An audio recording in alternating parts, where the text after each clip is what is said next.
This audiobook is a key to a door you have forgotten exists, the door to the Creator within.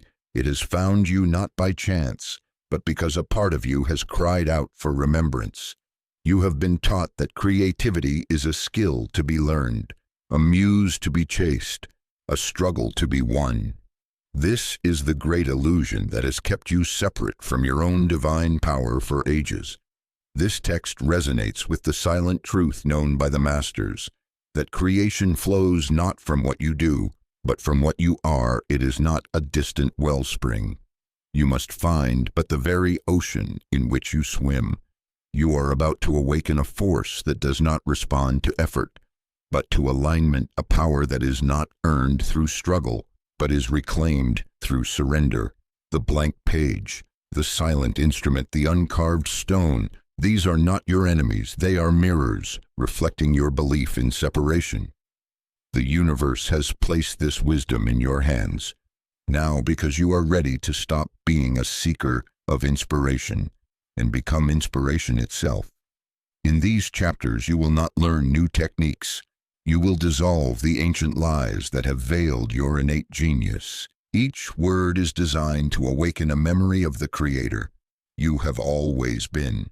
The time for struggle is over. The time for creation is now. You did not stumble upon this transmission by accident. You summoned it. Let your presence be known with a single phrase. I am ready, or simply place a heart in the comments. An ember of your sovereign command catching flame. This is more than content. This is communion.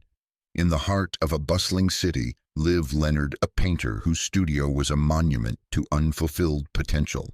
Canvases stood stacked against the walls, their white surfaces glaring like silent accusations. Books on color theory, composition, and the lives of great masters were piled high, yet the air in the room was thick with the dust of inaction. Each morning Leonard would stand before a fresh canvas. His expensive brushes poised his palette, a vibrant promise, but his heart was a desert. He would try to force an image, to will a masterpiece into existence, but his hand felt like a stranger's and the paint like mud. His mind raced with the ghosts of the artists he admired, their genius, a constant reminder of his own perceived inadequacy. He believed that if he just studied more, tried harder, or discovered the right secret technique, the floodgates of creativity would finally open. But with each passing day, the blank canvas seemed to grow larger, and his spirit smaller. One rainy afternoon, an old museum curator, a friend of his grandfather's, visited his studio. The curator moved silently through the room, his eyes taking in the pristine brushes, the untouched canvases, and the palpable frustration in the air. He stopped before Leonard's latest failed attempt, a canvas smeared with muddy colors of desperation. You are trying to paint the flower, he said, his voice soft but clear. You have forgotten that you are the garden from which it grows. Leonard began to protest, to speak of his studies, his efforts, his discipline, but the old man simply raised a hand. In that profound silence, Leonard heard the truth. For the first time, his struggle was the very thing keeping him from his art. He had been trying to build a river stone by stone when he was the source of the water itself. Sacred practice, the remembrance ritual. Find a quiet space where you will not be disturbed. Sit comfortably and close your eyes. Release the identity of the one who is trying to create. Place your hands over your heart and breathe deeply into this center. Feel for a current of energy, however faint, a warmth, a vibration, a gentle pulse. This is the wellspring, the garden, the source of all your creations. It is not something you need to build or find. It simply is for the next 5 minutes. Do not ask it for ideas or inspiration. Simply acknowledge its presence. Whisper silently, I remember. Feel the truth of these words. Settle into your being. You are not a beggar at the gates of creativity.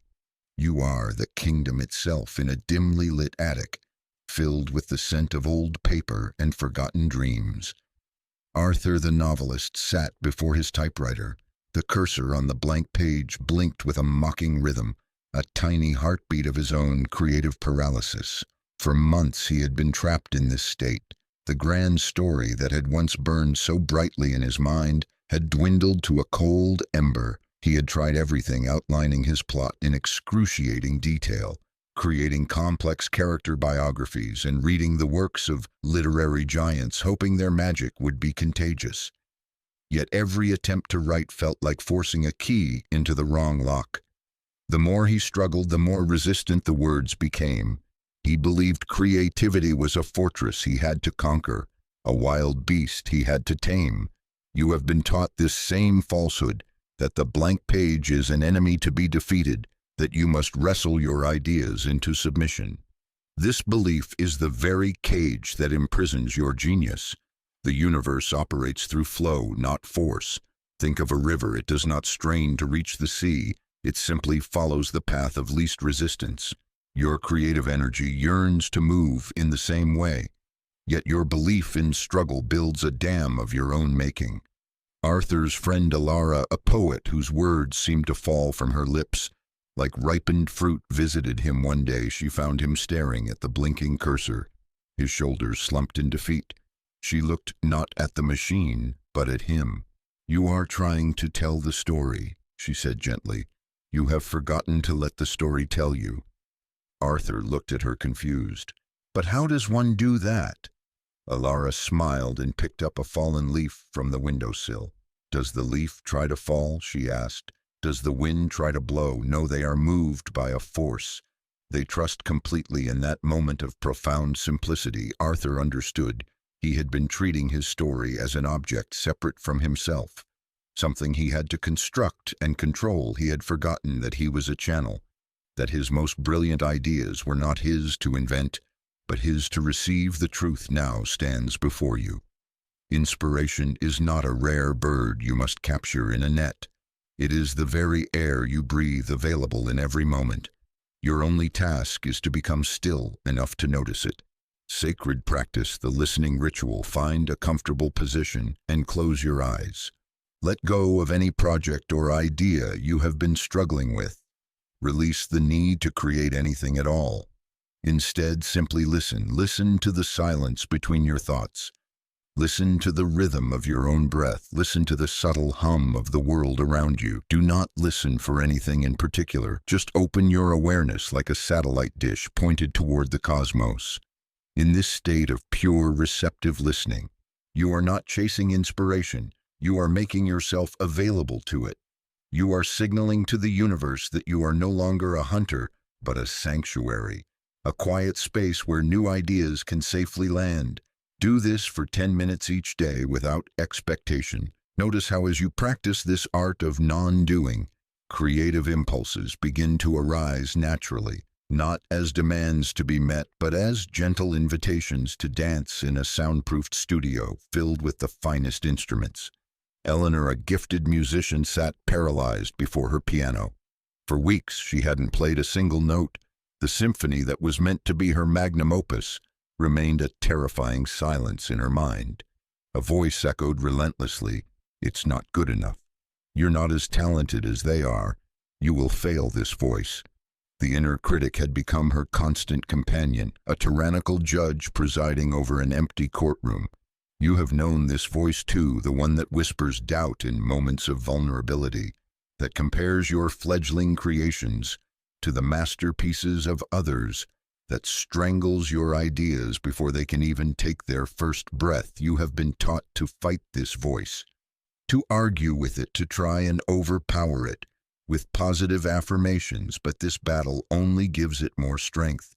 The critic feeds on your resistance, growing louder and more powerful with every attempt you make to silence it. The universe responds to your focus. What you resist, you energize. Consider Genevieve, a sculptor who lived in a small cottage by the woods. Her hands moved with a joyful confidence, shaping clay into forms that seemed to breathe with life. One day, a young apprentice, struggling with his own inner critic, asked her how she managed to create so freely. "I don't fight the judge," Genevieve said, smiling. "I give him a different job." Her apprentice was perplexed. What job could a critic possibly do? "That is helpful every morning before I touch the clay." Genevieve explained, "I invite my critic to be the guardian of my sacred space. His task is not to judge my work, but to fiercely protect my time and energy from all distractions and outside opinions. He becomes a powerful ally, a dragon at the gate of my studio, ensuring that my creative self has the absolute freedom and safety to play without fear in that moment." The apprentice saw the flaw in his approach. He had been trying to banish a part of himself instead of integrating it. He had treated a powerful guard dog like an enemy, inviting it to bark louder instead of giving it a noble purpose to fulfill sacred practice. The critic's new role: take a piece of paper and draw a line down the middle on the left side. Write down all the negative things your inner critic says about your creativity on the right side. For each negative statement, write down a new noble task for that critical energy. For example, if the critic says your work is not original, its new job is to be the librarian of inspiration, finding unique and unusual influences.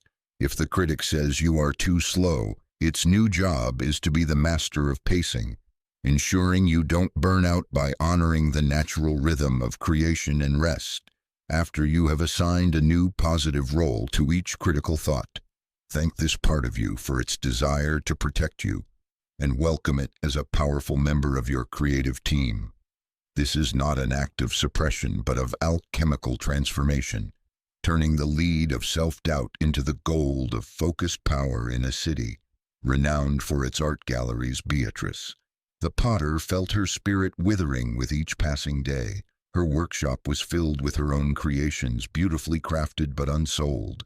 She spent her hours scrolling through images of other potters' work, their success a bitter pill, their innovative designs a constant reminder of her own perceived lack. Her hands, once joyful in their dance with clay, now felt heavy with the weight of comparison. You know this feeling, the subtle poison of comparison that seeps into your creative soul, telling you that you are behind, that you are not enough, that your unique voice is drowned out by the chorus of others. This is one of the most insidious traps for the creative spirit, for it convinces you to look outward for your value rather than inward for your truth. You have been taught that competition is the natural order of things, that you must strive to be better than others, to claim your place in the world, but the universe of creation operates on a different principle. It is a realm of infinite expansion, not limited supply. There is a unique space that only your creations can fill, a specific frequency that only your voice can emit. When you compare, you abandon your sacred ground and attempt to occupy a space that was never meant for you. Isabella, a weaver, lived in a secluded mountain cabin. Her textiles were unlike any others, woven with threads. She dyed herself from local plants and patterns that seemed to come to her in dreams. Collectors from far and wide sought out her work, not because it was like anyone else's, but precisely because it was not. One day, a young weaver visited her, his heart heavy with envy and self-doubt. "How do you not feel discouraged by the work of others?" he asked. Isabella simply pointed to the forest outside her window. "Does the pine tree despair because it cannot produce flowers like the rose?" she asked. "Does the river compare its song to that of the wind? Each expresses its own essence perfectly. That is its only task, your only task." In that moment, the young weaver understood that he had been trying to sing someone else's song. He had forsaken his own unique melody in a futile attempt to match the notes of others' sacred practice. The sanctuary of self. Take a moment to unfollow or mute any accounts online that trigger feelings of comparison or inadequacy. This is not an act of bitterness, but a sacred act of clearing your creative field. Now create a physical or digital space that is a pure sanctuary for your own work. Fill it only with images, words, and sounds that are uniquely yours or that inspire you without invoking comparison. This space is your sacred garden where no outside weeds are allowed to take root. Each day, spend at least 10 minutes in this sanctuary with no other goal than to be with your own creative energy, to listen to its unique whispers, to honor its singular rhythm in this space. You are not measuring yourself against anyone else. You are simply coming home to yourself in the grand concert hall of a city that had forgotten the meaning of silence. Adrian, a composer, sat at his grand piano, his fingers hovering over the keys, his brow furrowed in concentration. He was trying to force a symphony into existence, a monumental work that he believed would finally prove his genius. He worked for 18 hours a day, fueled by black coffee and sheer willpower. He filled pages with complex arrangements and dissonant chords, believing that effort and complexity were the hallmarks of mastery. Yet the music that emerged was technically brilliant, but emotionally sterile. It was a marvel of the mind, but it had no soul. You have been taught to worship at the altar of effort, to believe that struggle is a sign of dedication and that greatness must be wrestled from the hands of the gods. This is the great lie that keeps your creative spirit in chains. The universe does not reward struggle, it rewards alignment. Creativity does not flow from force, it flows from surrender. Think of a master archer. They do not achieve a bullseye by straining their muscles to the breaking point. They succeed through a moment of perfect release, a letting go in which the arrow finds its own way to the target. Your greatest work will not be born from a clenched fist, but from an open hand. In a quiet monastery nestled in the mountains lived a monk named Kaito, who was known for his calligraphy. His brushstrokes were said to be a dance between heaven and earth. Each character a perfect expression of stillness and motion. A young, ambitious calligrapher traveled for weeks to seek his guidance. When he arrived, he found Kaito sitting by a stream, doing nothing. "What is your secret?" the young man asked impatiently. Kaito smiled and pointed to the stream. "Does the water force its way around the rocks?" he asked. "Or does it find the path of least resistance? Do you believe the most powerful river is the one that fights its banks?" The most fiercely, the young man had no answer. In that moment he realized he had been trying to carve his own path through the rock of his ambition, instead of allowing his creative energy to flow like water. Sacred practice, the flow state trigger. Find a simple, repetitive physical activity that requires little thought, perhaps. It's walking, washing dishes, doodling, or even just rocking gently in a chair for the next 15 minutes. Engage in this activity with no other purpose than to feel the rhythm of it. Let your mind soften, release the need to solve any creative problems. As you allow your body to enter a state of gentle flow, you create a vacuum that your conscious mind cannot produce. Into this space of non-resistance, your creative mind can begin to whisper its secrets. This practice is not about finding answers. It is about creating the conditions for answers to find you. It is an act of stepping out of the way so that the river of your creativity can begin to flow on its own in a small apartment filled with books on psychology and self-help. Gerald spent his days trying to understand himself. He analyzed his childhood, his motivations, his fears.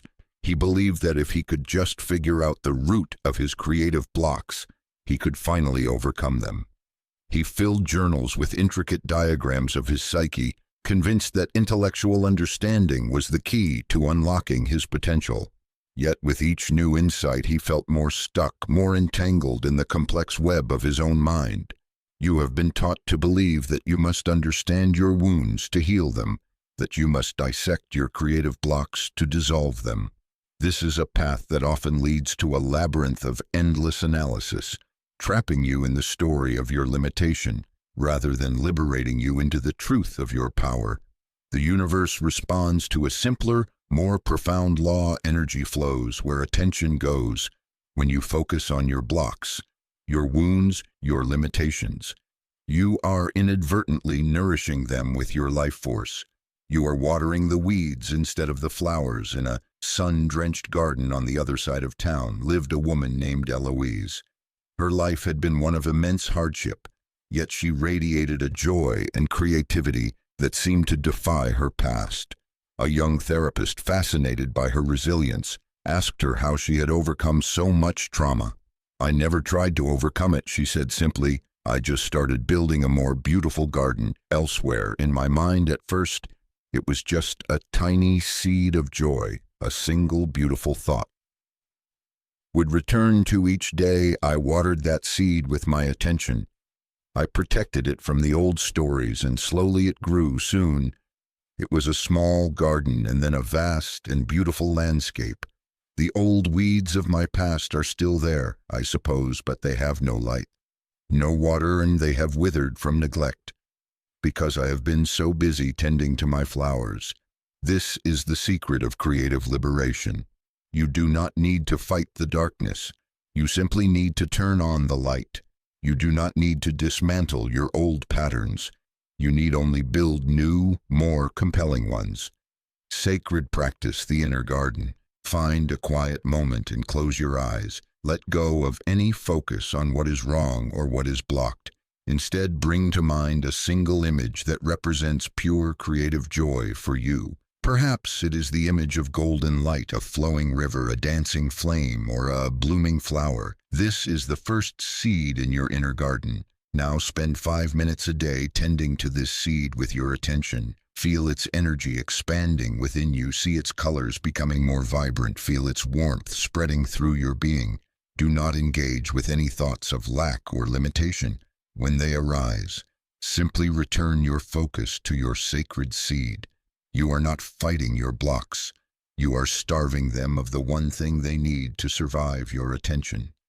In time, your inner world will become so filled with the light and beauty of this new garden that the old shadows will simply have no place left to hide. In a quiet corner of a university library, Beatrice, a poet, sat surrounded by dictionaries and thesauruses. Her desk was a fortress of words, yet her heart was a desert. For months, she had been trying to craft a poem about love, but every line she wrote felt like a clinical definition, a lifeless assembly of syllables. She believed that the more words she knew, the more perfectly she could express the ineffable. But her quest for the right words had led her further and further from the feeling itself. You have been taught that creativity is an act of expression, of taking what is inside you and putting it out into the world. This is only half the truth. The other half, the half that holds the key, is that true creativity is an act of impression, of allowing the world to press its beauty, its sorrow, its wonder deep into your soul. Until your soul overflows, your greatest creations will not come from what you know. They will come from what you allow yourself to feel when you try to describe an emotion you have not first fully inhabited. Your words are like a travel guide written by someone who has only ever looked at maps. In a village known for its storytellers lived an old man named Samir. His tales could make the stones weep and the wind hold its breath. A young writer full of ambition and technical skill asked him how he found such powerful words. "I don't find them," Samir replied. "I become them. If I am to tell a story of a great grief, I first sit by the river until my own heart feels its ancient sorrow. If I am to speak of a great joy, I first lie in a field of wildflowers until I become as open and receptive as they are. The words are just the echoes that remain after the feeling has passed. Through me, this is the path you are now invited to walk, to shift from being a craftsman of words or notes or colors to being a vessel for life itself. Your most profound work will not be something you create. It will be something that creates itself through you." Sacred practice, the impression ritual. Choose one simple object from your environment: a leaf, a stone, a cup of tea. For the next 10 minutes, your only task is to allow this object to make an impression on you. Do not try to describe it or analyze it. Simply be with it with all your senses. Notice its texture, its temperature, its scent, its weight. Let your mind be a still pool of water, and let the object be a single pebble dropped into it. Observe the ripples it creates within you without needing to name them. At the end of 10 minutes, write down just 3 words that came to you during this period of silent communion. You are not trying to capture the object, you are capturing the echo it left in your soul. This practice retrains your creative mind to receive first and express second, opening a channel to a depth of creativity you could never access through intellect alone in the sterile environment of a modern laboratory. Dr. Eris Thorne, an inventor, stood before his latest creation, a marvel of engineering and logic designed to solve a complex global problem. He had spent years on the project, his mind a whirlwind of calculations and data, yet the machine remained inert. A perfect but lifeless body, he had followed every known law of physics, but had forgotten the one law that governs all creation. You have been taught to separate the logical from the magical, the scientific from the spiritual, the mind from the heart. This division is the source of all creative sterility. The universe does not operate in compartments. It is a unified field of intelligence and love. Your greatest breakthroughs will occur, not when your mind finds the right answer, but when your heart opens to the right question. The most potent creative force in the cosmos is not intellect. It is a fusion of clear intention and elevated emotion. It is the marriage of what you think and what you feel. In a cluttered workshop filled with strange and wonderful contraptions, lived a woman named Isadora. Her inventions were not born of logic, but of love. She would fall in love with a problem, a paradox, an impossibility. She would hold it in her heart, not as something to be solved, but as a beloved. She wished to understand. Her solutions were often whimsical, illogical, and breathtakingly effective. She built a machine that sang lullabies to wilted plants, causing them to flourish, and another that captured the colors of the sunset in glass jars to cure winter sadness. A scientist once visited her workshop and scoffed at her methods. "This is not science," he declared. "Of course not," Isadora laughed. "It's creation." The scientist left, shaking his head. But Isadora knew a truth he had yet to discover. The heart is an organ of perception, not just emotion. It has its own intelligence, a wisdom that operates beyond the confines of linear thought. When you engage your heart in the creative process, you tap into this deeper intelligence, sacred practice. The heart's inquiry identifies a creative challenge you are currently facing. Instead of trying to solve it with your mind, write it down as a question on a piece of paper. Fold the paper and hold it in your hands over your heart. Close your eyes and breathe into your heart center for several minutes. Do not think about the problem. Simply feel the question resting in your heart's energy field. Now ask your heart one simple question. What does this situation need to feel loved? Do not search for an answer. Just remain open to what arises. It might be a feeling, a word, an image, or a sudden insight. Trust. Whatever comes, this practice shifts your creative process from the limited realm of the head to the infinite realm of the heart. It is here in this sacred space that true miracles are born. In a city that celebrated youth and novelty, Eliza, a celebrated novelist, found herself staring at the ghost of her own success. Her first book, written in a fever of youthful passion, had been a sensation. But now, years later, she felt like an imposter. She tried to replicate her old style, to recapture the voice that had won her acclaim, but every word felt hollow, a faint echo of a song she could no longer sing. She was haunted by the belief that her best work was behind her, that her creative well had run dry. You have been conditioned to see creativity as a finite resource, a well that can be depleted, a flame that can be extinguished. This is a lie born of a culture that fears aging and endings. The truth is that your creative spirit is not a single well, but an entire watershed. It is a dynamic, ever-changing landscape of rivers, streams, and hidden springs. What you mistake for a dry spell is often the universe inviting you to find a new source of water within yourself. In a quiet coastal town lived a painter named Sebastian, who had been creating art for over 70 years. His style had changed dramatically over the decades, from the vibrant, chaotic canvases of his youth to the serene, minimalist landscapes of his old age. A young journalist interviewing him asked if he ever feared losing his creative spark. Sebastian chuckled, a sound like the gentle turning of stones in the tide.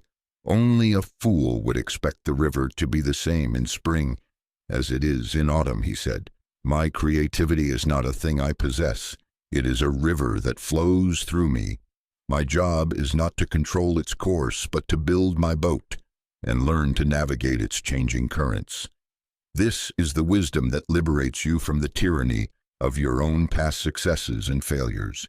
Your creativity is not a static identity, but a living, evolving process. It is meant to change, to deepen, to transform. The voice that once served you may need to grow quiet to make way for a new, more mature one. The style that once brought you praise may need to be shed like an old skin to allow for your soul's next expression. Sacred practice honoring the creative season. Take a moment to reflect on the current season of your creative life. Are you in a spring of new beginnings, a summer of vibrant growth, an autumn of harvest and release, or a winter of rest and introspection? There is no good or bad season, only the rhythm of the whole on a piece of paper. Write down the name of your current creative season, and then list 3 gifts that this specific season offers. For example, the gift of winter might be deep rest, and the gathering of wisdom for the spring to come. The gift of autumn might be the clarity that comes from letting go of what is no longer essential. By honoring the season you are in, you stop fighting the natural flow. You release the anxiety of not being where you think you should be, and you open yourself to the unique treasures that this particular phase of your journey has to offer in a vast library containing all the books ever written. A young scholar named Julian dedicated his life to a single pursuit. He wanted to create a work of perfect originality, a book that contained no echo of anything that had come before. He read tirelessly, searching for a corner of human experience that had never been documented, an idea that had never been conceived. But the more he read, the more he despaired. Everything he thought of seemed to be a variation on an ancient theme, a footnote to a story already told. His quest for absolute originality had led him to absolute silence. You have been infected by this same myth, the cult of originality that declares all great art must be born from nothing. This belief is a poison to the creative soul, for it denies the fundamental truth of the universe. Everything is connected, everything is built upon what came before. The universe does not create from a vacuum, it creates through recombination, through the endless, beautiful dance of existing elements forming new patterns. Think of a tree. Does it create its leaves from thin air? No. It draws nutrients from the soil that is rich. With the decay of ancient forests, it breathes the air that has been breathed by countless beings before it. It transforms sunlight and ancient energy into a new form of life. Its genius lies not in creating something from nothing, but in its unique expression of the whole. In a small village, renowned for its quilt makers, lived an elder named Hannah. Her quilts were considered masterpieces, not because their patterns were entirely new, but because of the way she combined scraps of old, forgotten fabrics, a piece of a wedding dress, a fragment of a child's blanket, a swatch from a sailor's flag. Each quilt told a story that was both deeply personal and universally resonant. A visitor once asked her if she ever worried about being original. Hannah laughed. "A rich, warm sound. Originality is a ghost," she said. "Authenticity is the only thing that's real. My job is not to invent new fabrics, but to listen to the stories the old ones want to tell when they are brought together. This is the shift in perspective that will set your creativity free. Your task is not to be original, it is to be authentic. Your unique genius lies not in the invention of new elements, but in your unique way of combining them. It is your specific filter, your personal history, your soul's particular resonance that makes your work a one-of-a-kind masterpiece. Sacred practice. The creative lineage. Take a piece of paper and write your name in the center. Now draw lines radiating outward from your name. At the end of each line, write the name of a creator whose work has touched you deeply. These are not your competitors, they are your ancestors, your creative lineage. Under each name, write down one specific gift, They have given you, perhaps, one gave you the gift of courage, another the gift of precision, another the gift of wild abandon. When you have finished, look at this map of your creative DNA. See that you are not an isolated island, but a vibrant intersection where countless streams of influence converge. Your work is not a departure from them. It is a continuation of their legacy in a new and unique form. Honor them, thank them, and then go forth and create the next chapter in this beautiful unfolding story in a world that rushes toward the future. Martha the historian sat in her dusty study surrounded by artifacts of the past. She believed that the key to unlocking her creative potential lay in understanding the history of her craft. She analyzed the techniques of the old masters, memorized their biographies, and could trace the evolution of her art form through the centuries, yet her own work remained stagnant, a technically perfect but soulless imitation of what had come before. She had become a curator of creativity rather than a creator herself. You have been taught that to create the future you must understand the past, but there is a deeper truth that awaits your discovery. Your greatest power lies not in what has been or what will be, but in the eternal now. The present moment is the only point where creation can occur. It is the sacred portal through which the formless becomes form. When you dwell in the past, your creative energy is tied to memory. When you project into the future, it is dissipated in speculation only when you bring your full presence to this moment. Does the universe conspire with you to create something truly alive? In a Zen monastery lived a master potter named Kenji. His creations were not planned or designed. They were born from a deep communion with the present moment. A student once asked him, "Master, what is your process for creating such a masterpiece?" Kenji smiled and continued to turn the clay on his wheel.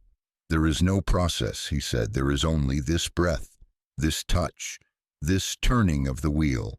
The pot creates itself in the stillness between my thoughts. My past experience is the clay, my future hopes are the water, but the fire that gives it life is only here." Now, this is the essence of creative mastery, to release the stories of past and future and to anchor your full being in the vibrant reality of the now. Your mind will want to wander, to compare your current work to past failures, or to worry about its future reception. Your task is to gently but firmly guide it back to the only place where your power exists. This very moment, sacred practice, the anchor of presence. Choose a simple physical sensation to be your anchor to the present moment. It could be the feeling of your feet on the floor, the rhythm of your breath, or the sensation of your hands resting on a surface throughout your day. Whenever you find your mind drifting into the past or future, consciously bring your attention back to your anchor. Do this not with force, but with the gentle persistence of a mother guiding a child back home. When you sit down to create, begin by spending 1 full minute focused entirely on your anchor. Feel the solid reality of the present moment. This simple act quiets the chattering mind and opens a clear channel for creative energy to flow through you. Remember, the past is a ghost. The future is a dream. Your creative power lives here in the sacred, vibrant, and infinitely potent space of the now. In a gleaming laboratory, Dr. Alistair Finch worked tirelessly on his invention, a machine designed to predict creative trends. He fed it data from millennia of art, music, and literature, believing he could distill creativity into an algorithm, a predictable formula. His machine could replicate the styles of the great masters with chilling accuracy, but it could not produce a single work that felt truly alive. It could imitate genius, but it could not access its source. You have been led to believe that creativity is a problem to be solved, a process to be optimized, a code to be cracked. This is the great fallacy of the modern mind, which seeks to control what can only be, and surrendered to the true nature of creativity is not order, but a divine chaos. It is the wild, untamable force that shatters old forms and gives birth to the new. It is the lightning strike, not the power grid. In a small, chaotic studio filled with paint splatters and half-finished sculptures lived a woman named Serafina. She never planned her work. She simply arrived each morning and asked her materials, "What do you want to become today?" She would dance with her canvas, wrestle with her clay, argue with her colors. Her process was messy, unpredictable, and utterly joyful. Her work was not born of control, but of a deep and trusting relationship with the unknown. A critic once visited her studio and was appalled by the lack of order. "This is madness," he declared. "Of course," Serafina replied with a grin.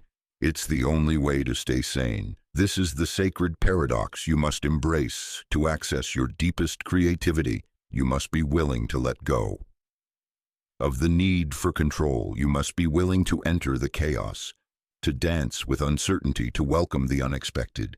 Your mind will crave a map, but your soul thrives on the adventure of the unknown. It is in the moments when you have no idea what to do next that your greatest breakthroughs are born. Sacred practice. The invitation to chaos. Take a medium you are not familiar with, or use a familiar medium in a completely new way. If you are a writer, try painting. If you are a painter, try writing with your non-dominant hand. Set a timer for 15 minutes and give yourself one instruction. Create the most gloriously messy mistake you can imagine. Spill the paint, write nonsense words. Sculpt a form that collapses under its own weight. Your goal is not to create a finished product, but to experience the exhilarating freedom of letting go of control. Laugh at your mistakes. Celebrate your happy accidents. Revel in the chaos. For in this sacred mess, you are reacquainting yourself with the wild, untamable spirit of creation itself. You are learning to trust the wisdom of the unknown and to find the beauty, not in perfection, but in the vibrant, unpredictable dance of life. In the silent halls of a great institution, Professor Edwin Marlowe dedicated his life to the study of beauty. He could deconstruct a symphony into its mathematical components, explain the golden ratio in a Renaissance painting, and trace the philological roots of a perfect poem. He was a connoisseur of beauty, a walking encyclopedia of aesthetic theory, but he had not created a single beautiful thing. In 30 years, his knowledge had become a cage, a gilded prison that separated him from the very thing he adored. You have been taught that to create beauty, you must first define it, to understand its rules, its history, its principles. This is like trying to understand love by studying anatomy books. You can learn all the parts, but you will miss the living pulse, the beating heart. True beauty is not an idea to be understood. It is an energy to be experienced. It is not a quality you add to your work. It is the quality that emerges when your work is an authentic expression of your soul. In a small, windswept cottage by the sea, lived an old woman named Morag. She had no formal education, no knowledge of art theory. She simply spent her days collecting stones on the beach. She would arrange them on her windowsill, not according to any principle of design, but according to a feeling, a resonance, a silent conversation between her soul and the stones. Her arrangements were breathtakingly beautiful. They captured the wildness of the sea, the stillness of the sky, the ancient wisdom of the earth. A famous art critic once visited her and tried to analyze her work. He spoke of composition, of texture, of negative space. Morag just smiled and shook her head. "The stones are beautiful," she said. "I just get out of their way." This is the secret that will liberate your creative spirit. You are not the creator of beauty. You are its witness. Your job is not to manufacture it, but to recognize it, to allow it to flow through you. Your most beautiful work will not come when you are trying to make something beautiful. It will come when you are so lost in the act of creation that the concept of beauty disappears entirely. It will come when you are simply present with your materials, with your feelings, with the story that wants to be told. Sacred practice, the beauty hunt for the next 24 hours. Your only creative task is to be a hunter of beauty. Do not try to create anything yourself. Simply notice and document the beauty that already exists in your world. Take a photo of the way light falls on a dusty table. Write down a snippet of conversation you overhear on a bus. Collect a fallen leaf of extraordinary color. Your task is not to judge or analyze, but simply to witness, to acknowledge, to say a silent yes to the beauty that is everywhere. This practice retrains your perception. It shifts you from the ego's need to make beauty to the soul's ability to see beauty. When you learn to see the world through these eyes, your own creations will naturally begin to resonate with that same authentic, effortless grace. In a minimalist apartment high above the city, lived Julian, an architect, who worshipped at the altar of perfection. Every line in his designs was measured to the millimeter. Every surface was flawless, every angle precise. He spent months refining a single plan, convinced that if he could just eliminate every imperfection, he would achieve a state of creative grace. Yet his buildings felt cold, sterile, and uninhabited. They were monuments to precision, but they had no life. You have been poisoned by the myth of perfection, the belief that your work must be flawless to be worthy. This pursuit is a trap, a spiritual dead end that drains your creative lifeblood. The universe is not perfect, it is whole. It is in the cracks, the flaws, the so-called imperfections that life itself rushes in. Think of the Japanese art of kintsugi, where broken pottery is mended with gold. The cracks are not hidden. They are celebrated, becoming the most beautiful part of the piece. Your creative journey is the same. Your vulnerabilities, your mistakes, your happy accidents are not blemishes to be erased. They are the golden seams where your humanity shines through. In a cluttered, messy workshop filled with sawdust and the smell of wood smoke lived a carpenter named Silas. His furniture was not perfect, his lines were not always straight, his joints not always seamless, but every piece he made was infused with a warmth and a character that made it deeply beloved. He would often leave a small flaw in a visible place, a knot in the wood, a tool mark, a slight asymmetry. A young apprentice once asked him why he didn't fix these mistakes. "Fix them," Silas laughed. "That's the part where the spirit of the tree is still speaking. That's the part that keeps it from being just a dead object." This is the liberating truth you must embrace. Your so-called imperfections are the gateways to your authenticity. They are what make your work relatable, human, and alive. When you release the tyrannical need for perfection, you open the door to a more profound and powerful form of creativity, one that is rooted in wholeness, not flawlessness. Sacred practice, the celebration of the flaw. Take a piece of your work that you have deemed imperfect or unfinished, something you have hidden away in a drawer or a folder. Now take it out and spend 10 minutes with it. With the sole intention of finding its beauty, look for the accidental brushstroke, the awkward phrase, the note that is slightly off-key. Find the one part of it that is the most wrong and circle it in gold.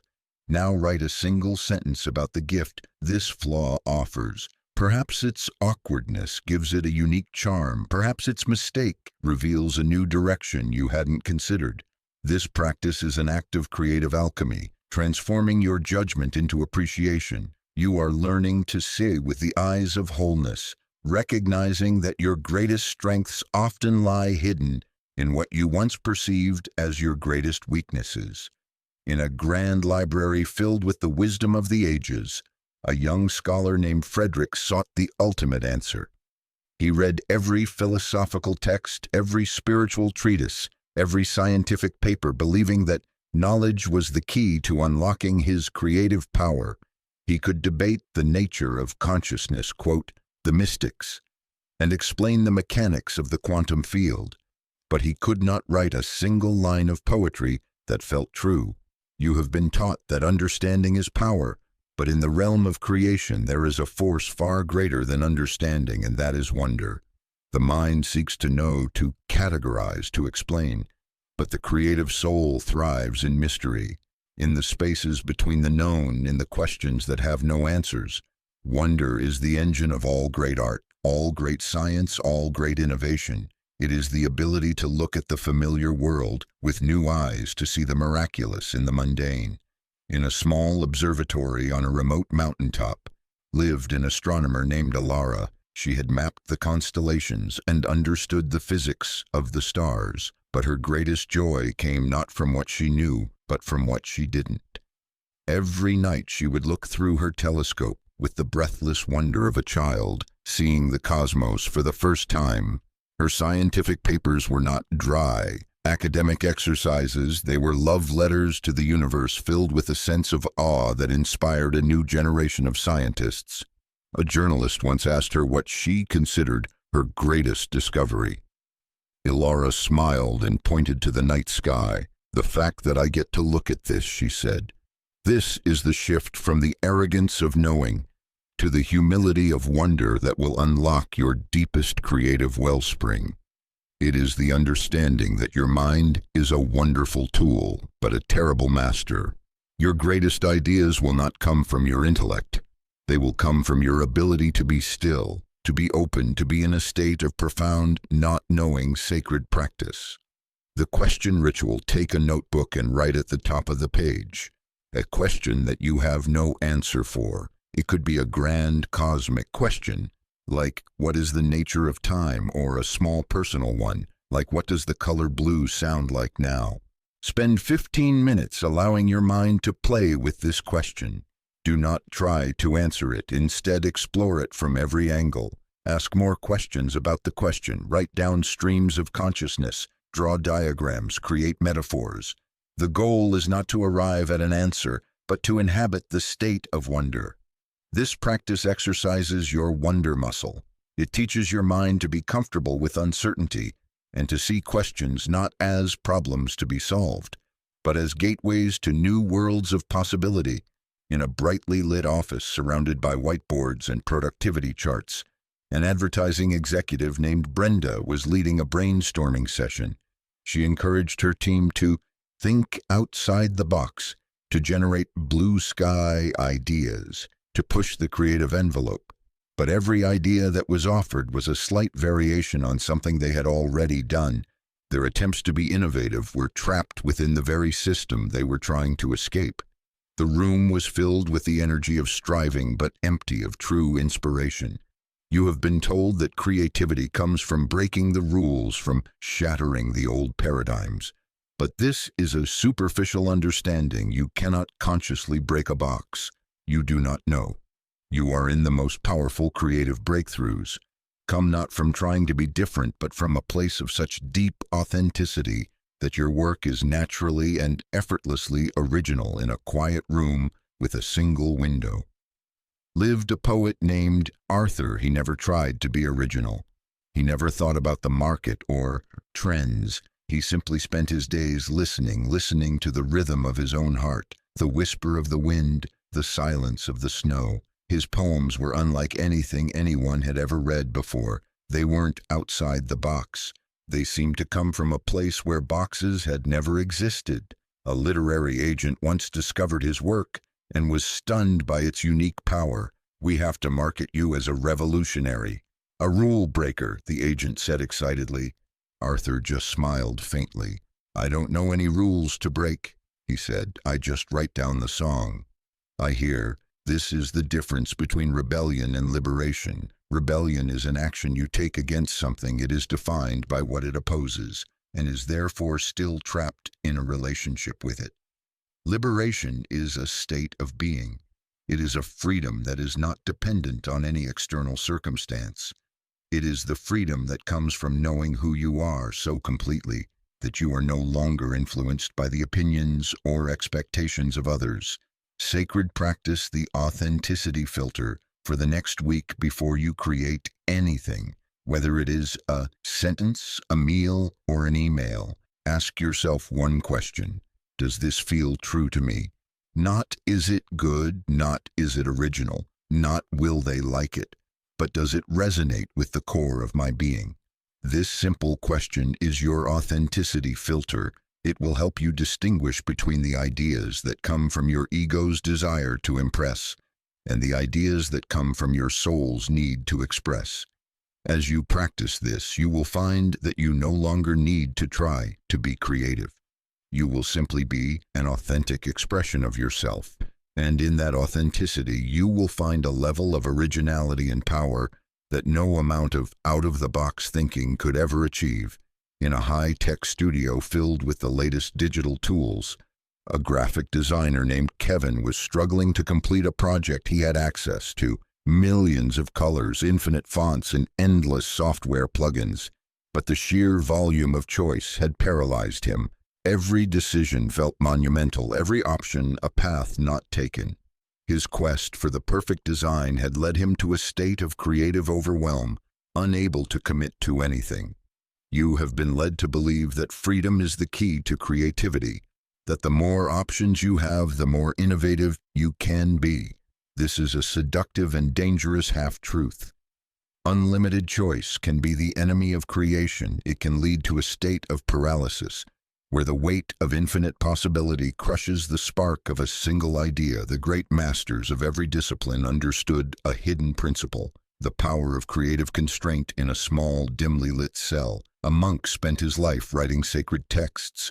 His only tools were a single brush, a single pot of ink, and a roll of rice paper. He had no choice of colors, no variety of fonts, no ability to erase. A mistake, his constraints were absolute. Yet within these severe limitations he produced works of breathtaking beauty and profound spiritual power. His creativity flourished not in spite of his constraints, but because of them. A visitor once asked him if he ever longed for more freedom. The monk looked up from his work, his eyes full of a deep and radiant peace. Freedom, he said, is not having infinite choices. Freedom is being so present with the one choice you have that it becomes infinite. This is the paradox that will unlock your next level of mastery when you are feeling stuck or overwhelmed. Do not seek more options, seek fewer. When you are lost in a sea of possibility, give yourself a raft of constraint. The most innovative solutions are often born from the tightest corners. The most beautiful melodies are often composed of just a few notes. The most powerful stories are often told within a strict and simple structure, sacred practice. The sacred constraint: choose a creative project you are working on or want to begin now. Give yourself a set of 3 specific and challenging constraints. For example, if you are a writer, your constraints might be: write a story using only 1-syllable words in a single room with no dialogue. If you are a painter, you might choose to use only one color, a single brush, and a canvas of an unusual shape. Work on your project within these constraints for at least 1 hour. Notice how the limitations force you to become more inventive, more resourceful, more deeply engaged with your materials. You will discover that constraints are not cages. They are focusing lenses. They are the riverbanks that give a meandering stream, the power to carve a canyon in a world obsessed with speed and productivity. A young filmmaker named Samantha was burning out. She rushed from one project to the next, checking off tasks on her to-do list, measuring her success by the quantity of her output. Her days were a blur of frantic activity, but her work had lost its depth, its soul. It was competent, but it was not resonant. She was winning the race, but she had forgotten why she was running. You have been conditioned to believe that rest is the opposite of creation, that stillness is the enemy of progress. This is a fundamental misunderstanding of the universal rhythm of life. The universe does not operate on a model of endless linear growth. It operates in cycles of expansion and contraction, of action and rest, of light and dark. The day is balanced by the night, the summer by the winter, the inhale by the exhale. One is not better than the other. They are 2 halves of a whole. In a remote village lived a master weaver named Elias. His tapestries were known for their intricate patterns and vibrant colors, but he had a peculiar work schedule. He would weave for 1 hour and then sit in his garden in complete stillness for 1 hour. A young apprentice, eager to learn his secrets, grew impatient with this routine. "Master," he said, "if you wove for twice as long, you could create twice as much." Elias smiled and pointed to a fallow field beside his garden. Do you scold the earth for resting in winter? He asked. Do you demand that it produce a harvest in every season? The soil must rest to gather its strength. The well must be allowed to refill. The artist must be willing to be empty to be filled with something new. This is the sacred wisdom of the creative cycle. Your periods of rest, of an apparent inactivity, are not a waste of time. They are an essential part of the process.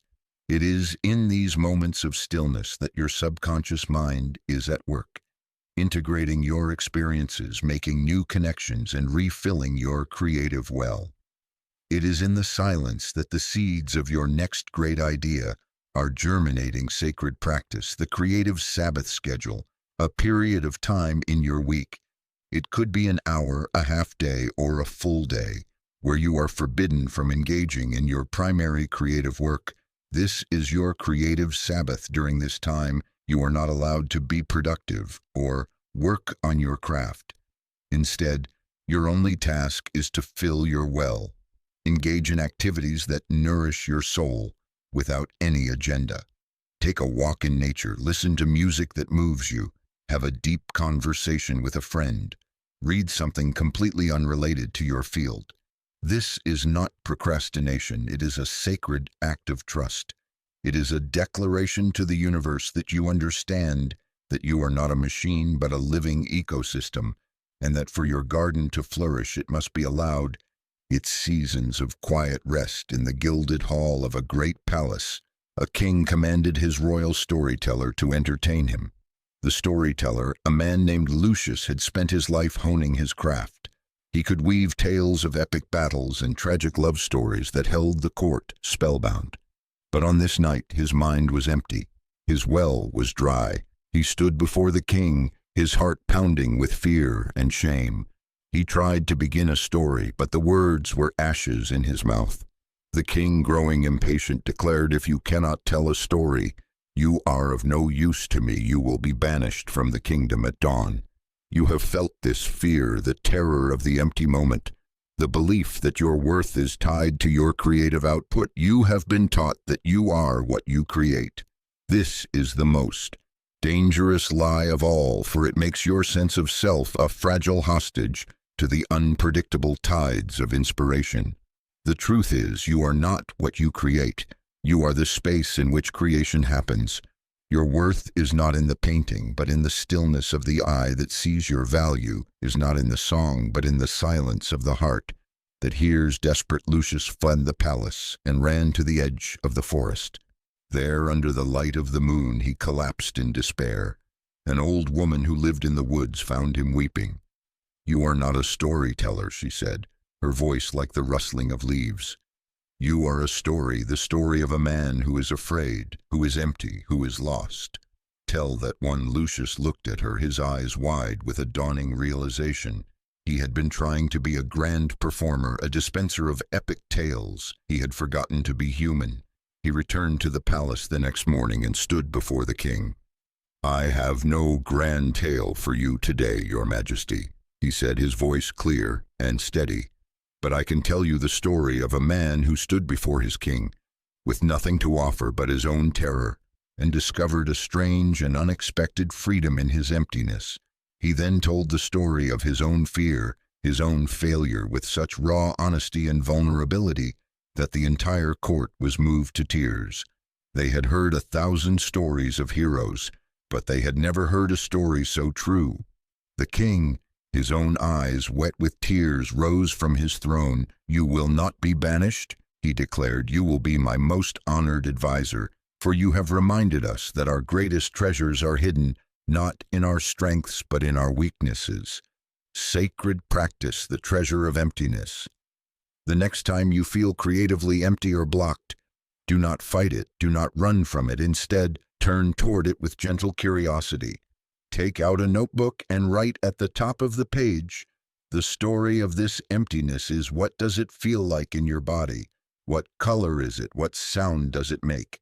Do not try to fix it or solve it. Simply describe it with as much honest detail as you can. You are not documenting a failure.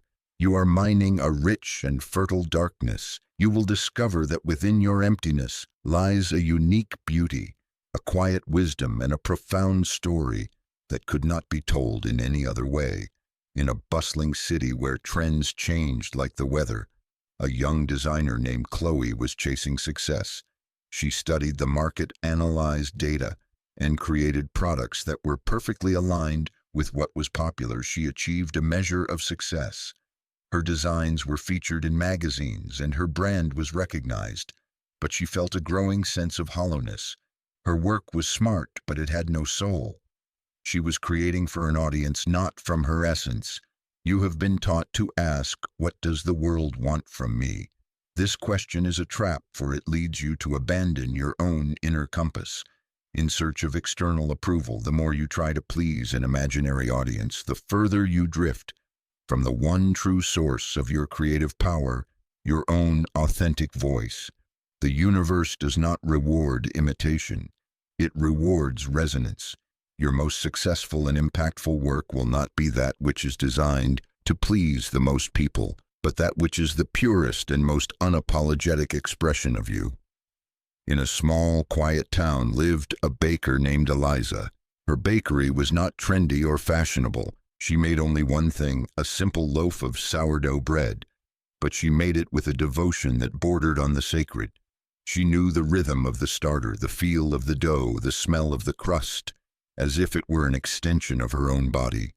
She never read a marketing report or asked her customers what they wanted. She simply made the bread that she loved, with all her heart. People traveled from miles away to buy her bread. They would stand in line for hours for a taste of something so simple and so true.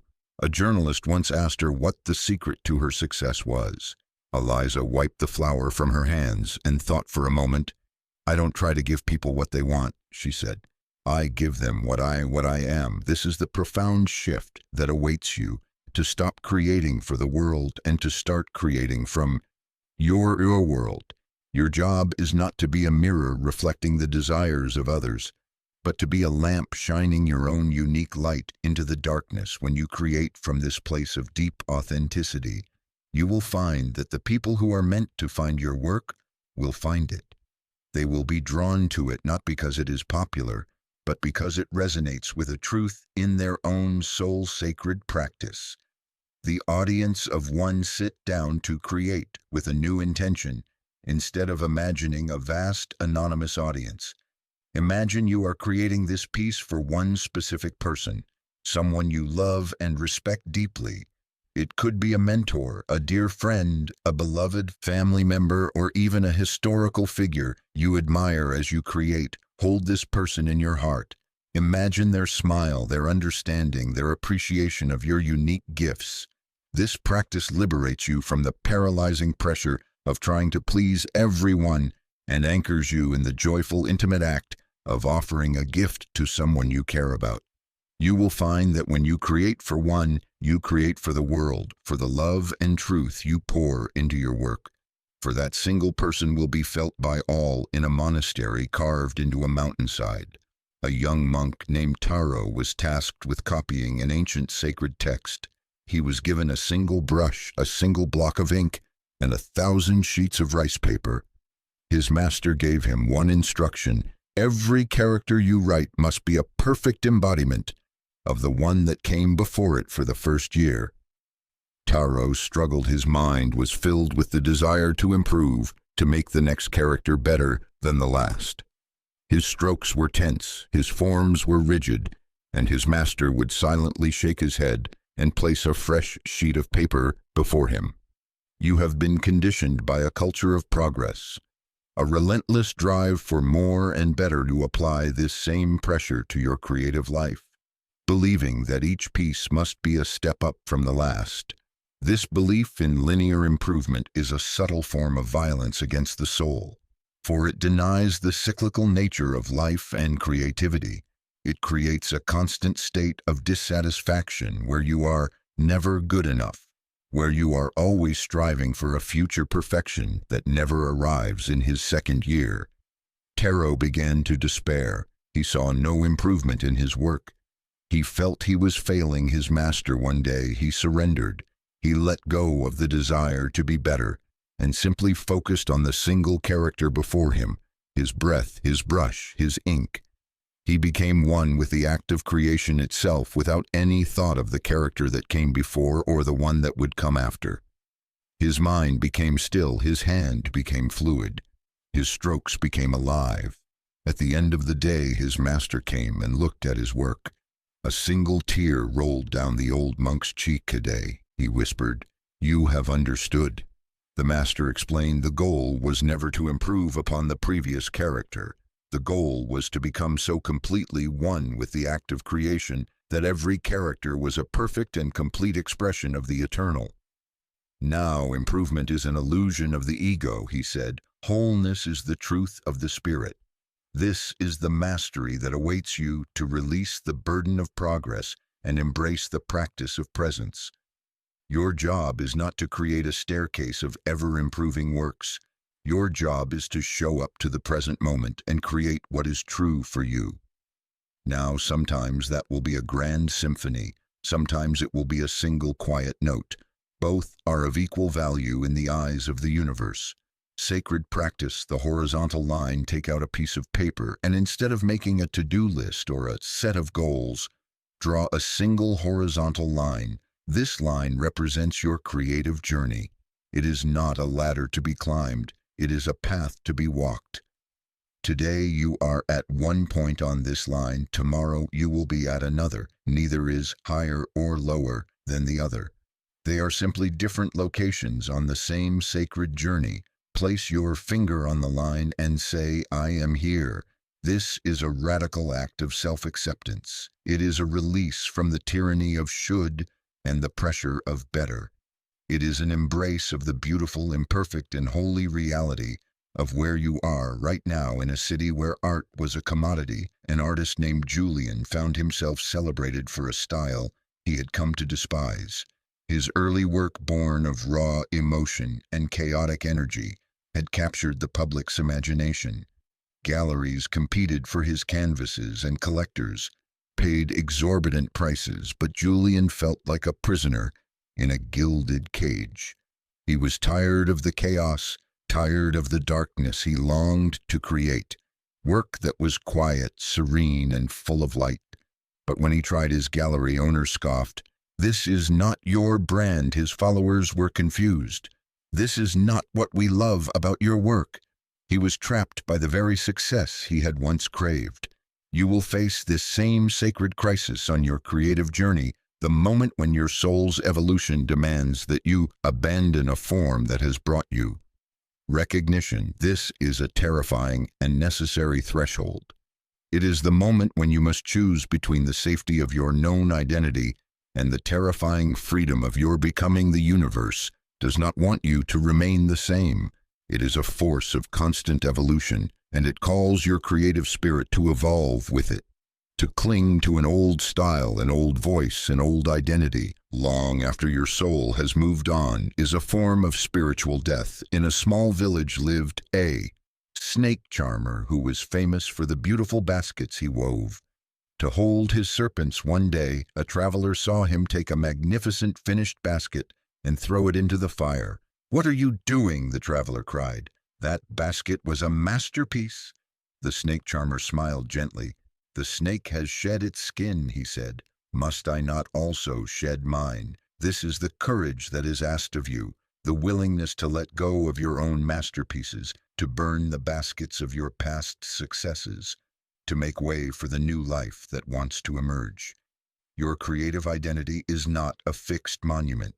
It is a flowing river. To dam it up, to force it to remain in one place, is to turn it into a stagnant pool. Sacred practice, the shedding ritual. Take a moment to identify a creative identity or style that you have outgrown. It might be a way you describe yourself, a type of work you are known for, or a belief about your own process. Write it down on a piece of paper now with reverence and gratitude. Thank this identity for the role it has played in your journey. Thank it for the lessons it taught you, the doors it opened, and the safety it provided. Then, in a safe place, burn the paper or tear it into small pieces and release it to the wind. This is not an act of rejection, but an act of love. It is an acknowledgement that for the new to be born, the old must be allowed to die gracefully. You are creating a sacred space, a fertile emptiness within yourself for your next creative evolution to take root in a world that clamors for answers. A young philosopher named Alistair was searching for a single, unifying truth. He read thousands of books, traveled to distant lands, and debated with the greatest minds of his time. He built elaborate intellectual systems, each one more complex and comprehensive than the last. But with each new system he built, he felt a growing sense of unease, as if he were building a beautiful and intricate cage for himself. He had answers for everything, but his heart was not at peace. You have been taught that the goal of the creative and spiritual life is to arrive at a final answer, a place of certainty, a solid ground on which to stand. This is the ultimate illusion, the final trap of the ego. The universe is not a static answer to be found. It is a living question to be inhabited. The greatest minds and most profound artists in history were not those who had the best answers, but those who lived with the most beautiful questions. Isaac Newton's breakthroughs came not from what he knew, but from his childlike wonder about a falling apple.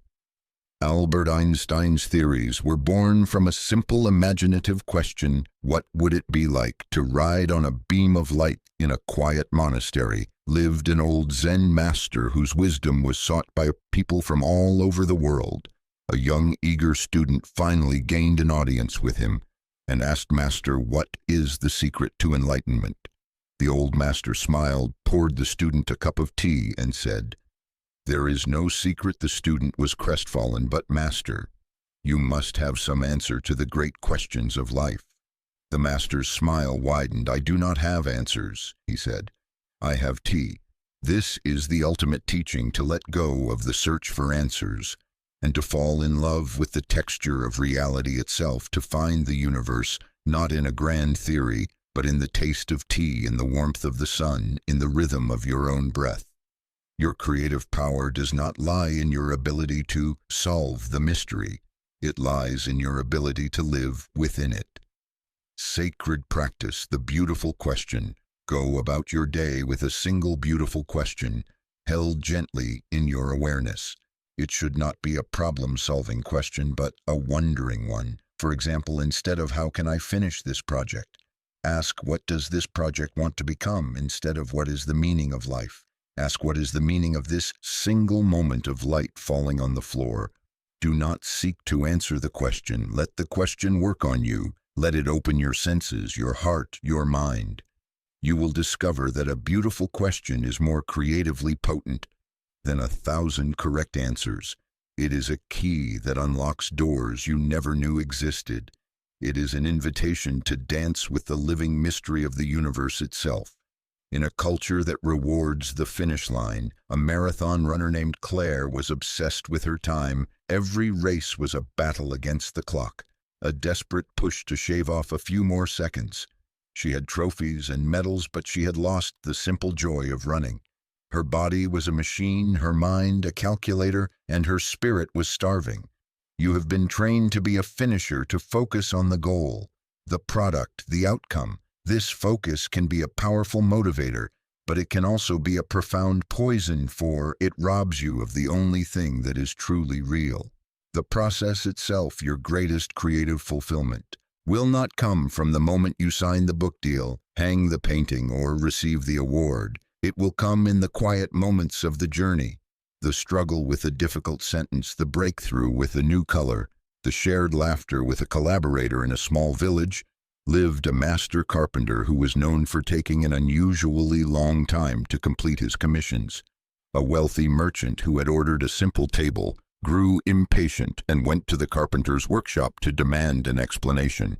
He found the old man lovingly sanding a single leg of the table, his eyes closed in a state of deep contentment. "What is taking so long?" the merchant demanded. "It is just a table." The carpenter opened his eyes and smiled at the merchant. "You have ordered a table," he said, "but I am building a forest. This is the shift in consciousness that will transform your creative life. to fall in love with the process so completely that the outcome becomes secondary. Your job is not just to reach the destination, but to find the sacred in every step of the journey, to treat the means with the same reverence as the end. When you do this, your work becomes infused with a quality of presence and love that no amount of rushing or ambition can replicate. Sacred practice, the process anchor. Choose one small part of your creative process that you usually rush through or see as a chore. It could be cleaning your brushes, tuning your instrument, or editing a rough draft for the next week. Your task is to transform this part of the process into a sacred ritual before you begin. Take one conscious breath. Light a candles or play a piece of calming music as you perform the task. Bring your full, non-judgmental attention to it. Notice the physical sensations, the sounds, the smells. Do it slowly, with the reverence of a tea master performing a ceremony. You are not just getting a task done, you are practicing the art of being fully present with your creation. This simple shift has a profound ripple effect. It teaches your nervous system that the journey is just as important as the destination. It infuses your work with a deep sense of peace, and it opens you up to the subtle guidance and unexpected joys that can only be found when you are not in a hurry to get somewhere else.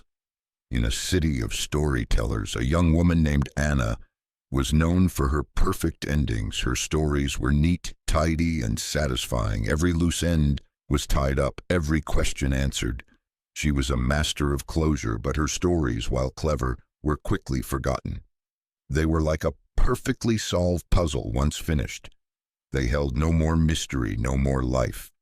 You have been taught that a good story, a good creation must have a resolution, a clear and final ending. This is a reflection of our culture's fear of uncertainty, its need to control the narrative. But the most powerful creations are not those that provide all the answers. They are those that leave you with a deeper, more resonant question. They are not closed circles, but open doors. In a small, windswept village by the sea lived an old fisherman who was the greatest storyteller of his time. His tales were not about heroes who conquered the monster, but about heroes who learned to live with it. His endings were not triumphant, but they were true. They were filled with ambiguity, paradox, and a sense of enduring mystery. A young writer from the city came to study with him and was frustrated by his methods. "But your stories don't end," he complained. "Of course not," the old man said with a twinkle in his eye. "That's how you know they are still alive. This is the courage that is asked of you as a creator, to resist the temptation of the easy ending, to be willing to leave your audience, your reader, your viewer in a state of unresolved wonder, to trust that a work of art's true life begins only after the final page is turned, or the curtain falls. The most resonant creations do not provide closure. They create an opening in the heart and mind of the audience that allows the work to continue to grow and evolve long after it is finished. Sacred practice, the open ending. Take a story you have written, a painting you have made, or a piece of music you have composed. Now create a new version of it where you remove the final resolution, the last chord, the neat conclusion. Instead, end it on a moment of tension, a question, a lingering image. How does this change the feeling of the piece? Notice how the lack of closure invites you, the creator, and your future audience to become a more active participant in the work's meaning. This practice is not about creating work that is frustrating or incomplete. It is about learning to trust the power of the unsaid, the wisdom of the unknown. It is about understanding that the most profound art does not give us a map. It gives us a compass and the courage to venture into the beautiful and mysterious territory of our own hearts in a world that sells 7 easy steps to anything. A software engineer named David was stuck. He was trying to build a new app, and he had followed all the established protocols for innovation. He had done the market research, the user testing, the agile development sprints, but his product felt derivative and uninspired. He was following a perfect recipe, but he was baking a tasteless cake. You have been told there is a formula for creativity, a method that can be replicated, a path that can be mapped. This is a comforting lie, but it is a lie. Nonetheless, the creative process is not a tidy algorithm. It is a messy, alchemical dance between discipline and surrender, logic and intuition, the known and the unknown, to truly create something new. You must be willing to abandon the map and venture into the wilderness in a chaotic laboratory filled with strange, bubbling concoctions. Lived an alchemist named Isabel. She was not trying to turn lead into gold. She was trying to create a potion that would allow people to taste colors. Her methods were completely unorthodox. She would add ingredients based on dreams she had the night before. She would stir her potions according to the rhythm of the rain on her roof. She kept no notes. She followed no formula. A conventional scientist who visited her was horrified. "Where is your methodology?" he demanded. "How can you possibly replicate your results?" Isabel just laughed. "Replication is for scribes," she said. "I am for discovery. This is the spirit you must cultivate to break free from the prison of mediocrity, to embrace the role of the sacred experimenter, to see your creative life not as a series of projects to be completed, but as an endless series of experiments to be conducted. Some will fail spectacularly, some will yield strange and unexpected results, and some will change the world. Your job is not to guarantee the outcome. It is to remain joyfully and tenaciously engaged with the process of discovery, sacred practice. The hypothesis: take a creative project you are working on and reframe it as an experiment instead of a goal. Write down a hypothesis. For example, my hypothesis is that if I write this chapter only in cafes, my characters will become more social. Or my hypothesis is that if I use only the color green in this painting, it will evoke a feeling of both jealousy and hope. Now conduct your experiment with the detached curiosity of a scientist. Your identity is not on the line. You are not trying to prove you are a good creator. You are simply gathering data. This simple reframing can liberate you from the crushing weight of expectation.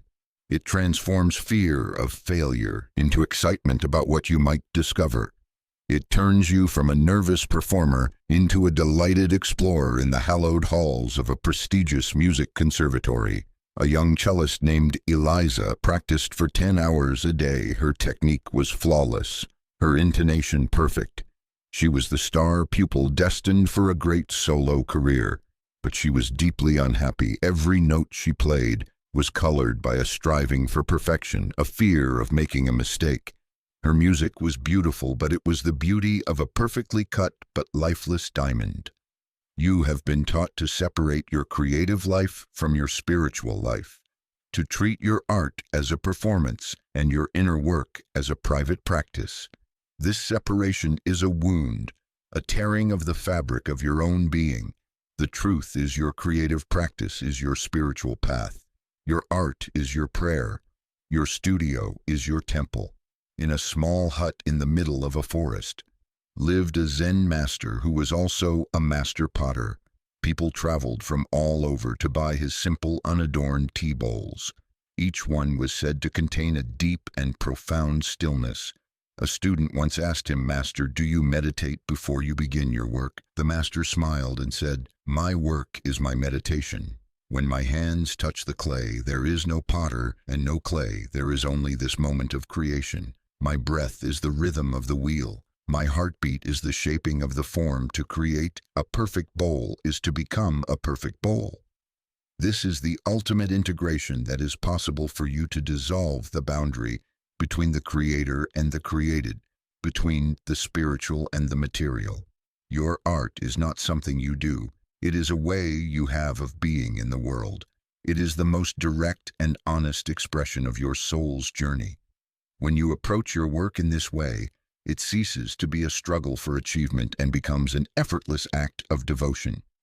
Sacred practice, the dedication before you begin your creative work for the day.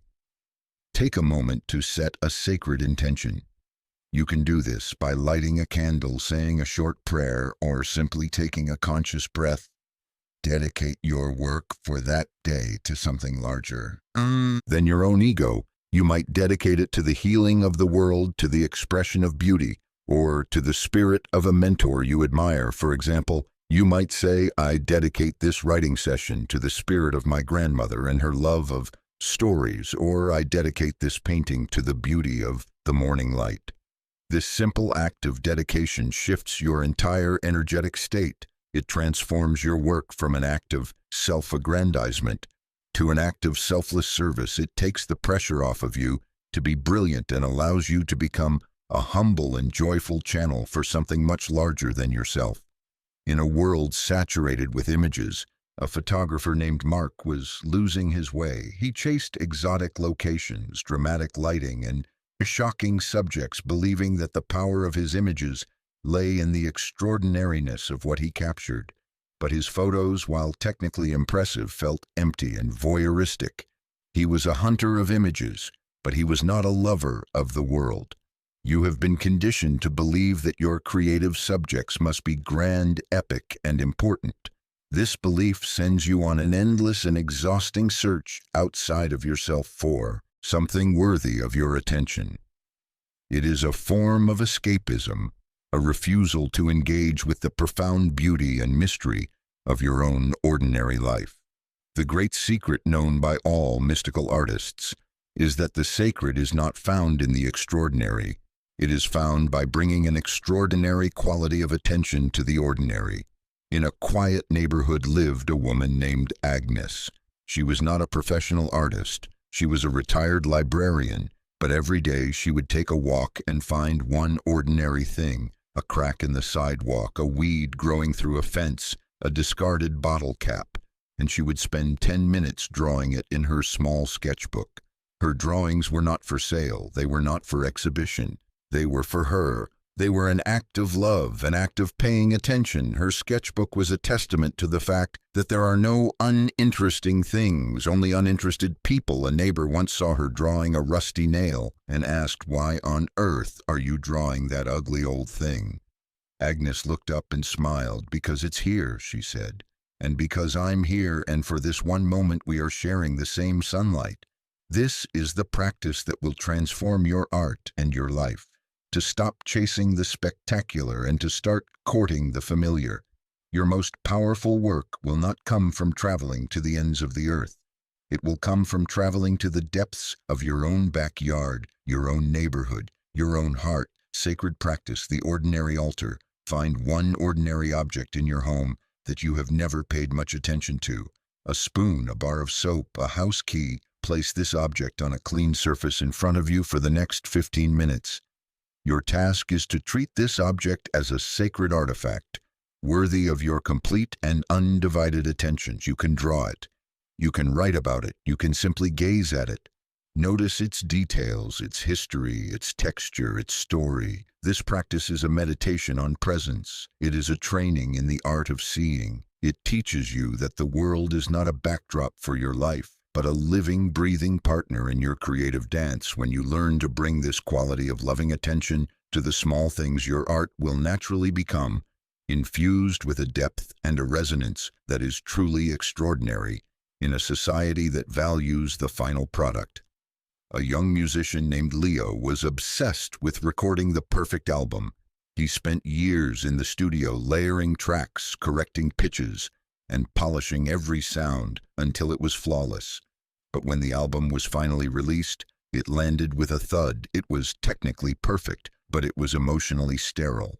It had been so scrubbed of its humanity that it had nothing left to say.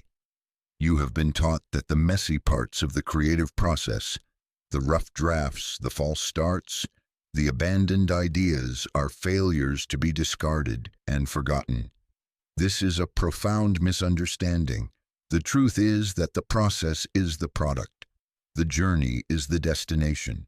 Your so-called failures are not waste. They are the rich compost that nourishes the final bloom. In an ancient scriptorium, a master illuminator was teaching his apprentice to work with gold leaf. The apprentice was terrified of making a mistake. The gold was precious, and every error felt like a catastrophe. One day he tore a small piece of gold leaf by accident and cried out in despair. The master came over and looked at the torn fragment. He then took a tiny brush and used the ripped piece to create a delicate shimmering vein in the wing of an angel he was painting. "There are no mistakes," he said gently, "only unexpected paths to beauty. This is the alchemical secret you are invited to learn, to see your creative process not as a linear path from A to B, but as a living ecosystem where every element has its purpose. Your abandoned projects are not failures. They are the seeds of future works. Your rough drafts are not junk. They are the necessary scaffolding that allows the final structure to be built. When you learn to honor every part of the process, you liberate yourself from the tyranny of the outcome, and you open yourself to a more organic and joyful way of creating sacred practice. The compost heap: create a physical or digital folder and label it compost. This is where you will place all your failed projects, your abandoned ideas, your half-finished sketches, your awkward sentences. Instead of deleting them or hiding them in shame, you will place them in this sacred container with reverence. Once a month or so, take some time to sift through your compost heap, not with judgment, but with curiosity. Notice the themes, the recurring images, the hidden gems. You will be amazed at what you find. You will see the seeds of your current projects in the failures of the past. You will find a line from an old poem that is perfect for a new story. You will discover that nothing is ever wasted in the creative ecosystem. This practice will teach you to trust the messy, beautiful, and mysterious intelligence of your own creative process. In the bustling heart of a great city, a motivational speaker named Rex stood on a stage before thousands of adoring fans. His message was simple and seductive. You can be anything you want to be. You can achieve any dream if you just want it badly enough. The crowd roared its approval, but in a quiet corner of the auditorium sat a woman who was not cheering. She had followed Rex's advice for years. She had wanted it badly. She had pushed and strived and fought, but her dreams remained as distant as the stars. She felt like a failure, not because she lacked ambition, but because her ambition had exhausted her. You have been marinated in this culture of wanting, this belief that desire is a powerful engine that will propel you to your goals. But desire is a hungry ghost. It is a state of perpetual lack, a declaration to the universe that you do not have what you seek. The more you want something, the more you energize the reality of its absence. The universe does not respond to the intensity of your wanting. It responds to the clarity of your knowing. In a small hut on the banks of a great river lived a woman who had no name. She owned nothing but a simple fishing net. Each morning she would cast her net into the river, not with the desperate hope of a hungry person, but with the quiet certainty of someone who knew. The river would provide. Some days her catch was bountiful, some days it was meager. She accepted both with the same equanimity. A man from the city once saw her and was puzzled by her lack of ambition. "Don't you want more?" he asked. The woman looked from the river to the man and back again. "Want?" she said, as if the word was a foreign language. "The river gives what the river gives. My wanting would only muddy the water. This is the state of being that is beyond desire. It is not a state of apathy or resignation. It is a state of profound trust, a deep and abiding knowing that you are a part of a benevolent and abundant universe that will provide for you in perfect ways. When you release the frantic energy of wanting, you create a space for grace to enter. You stop being a beggar and you become a partner in the dance of creation. Sacred practice, the intention beyond desire. Take one of your creative desires and rephrase it as an intention that is not dependent on an outcome. For example, instead of "I want to sell my novel," you might say, "My intention is to show up to the page each day with an open heart and a curious mind." Instead of "I want to get a standing ovation," your intention might be, "My intention is to connect with one person in the audience in a meaningful way." Notice how this shifts the energy from a future-based lack to a present-based presence. You are no longer trying to get something from the world. you are offering something to the world. This practice is not about giving up your dreams. It is about releasing your desperate attachment to them. It is about finding your fulfillment and your power, not in the ever-shifting tides of external validation, but in the unshakable bedrock of your own presence and devotion. In a world awash in self-help books, a man named Gerald was on a mission to fix himself.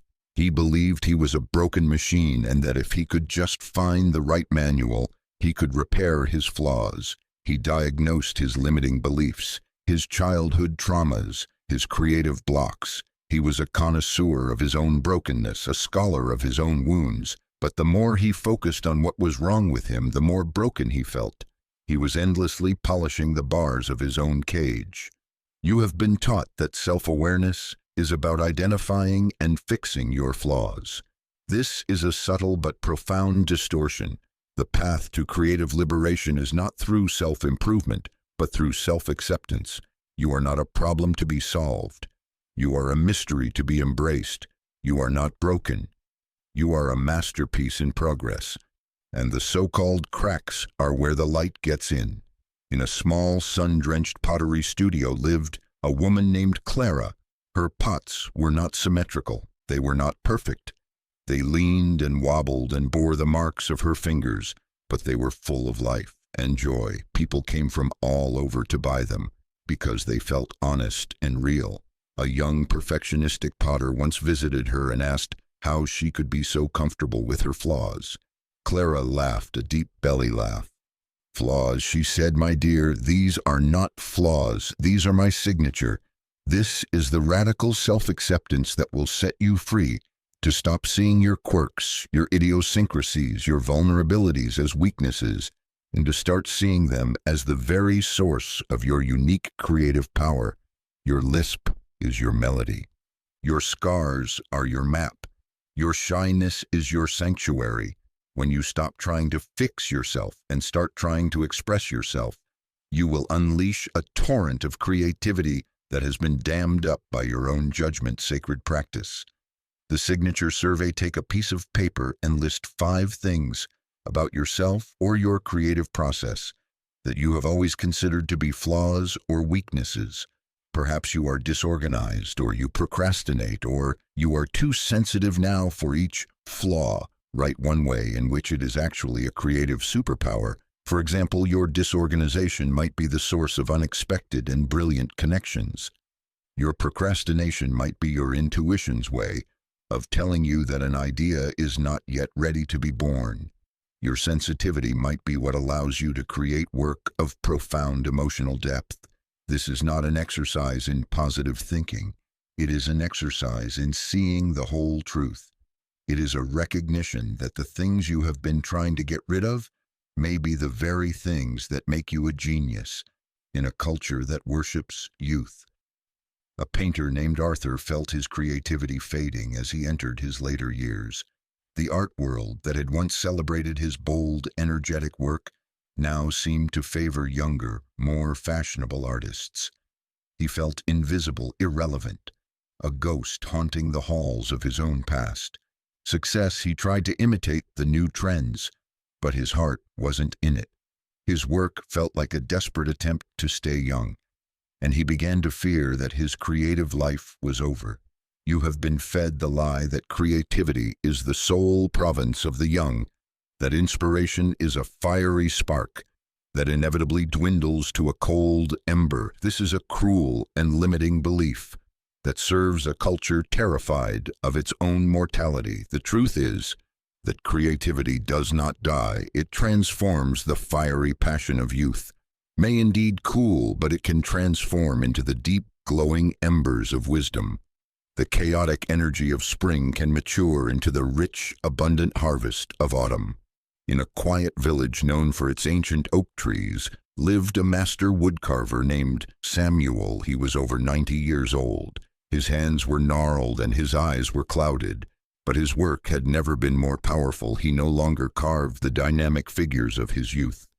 Instead, he would take a piece of weathered wood and carve a single perfect leaf or a resting bird. His work was imbued with a stillness a patience, a deep understanding of the essence of things that his younger self could never have achieved. A young artist full of ambition and fire came to him and said, "Master, I fear the day my creative fire goes out." Samuel smiled and pointed to the embers in his hearth. "The fire does not go out, young one," he said. "It simply learns to burn more quietly and give a different kind of warmth. This is the grace that is available to you to honor the changing seasons of your creative life, to let go of the artist you were and to embrace the artist you are becoming.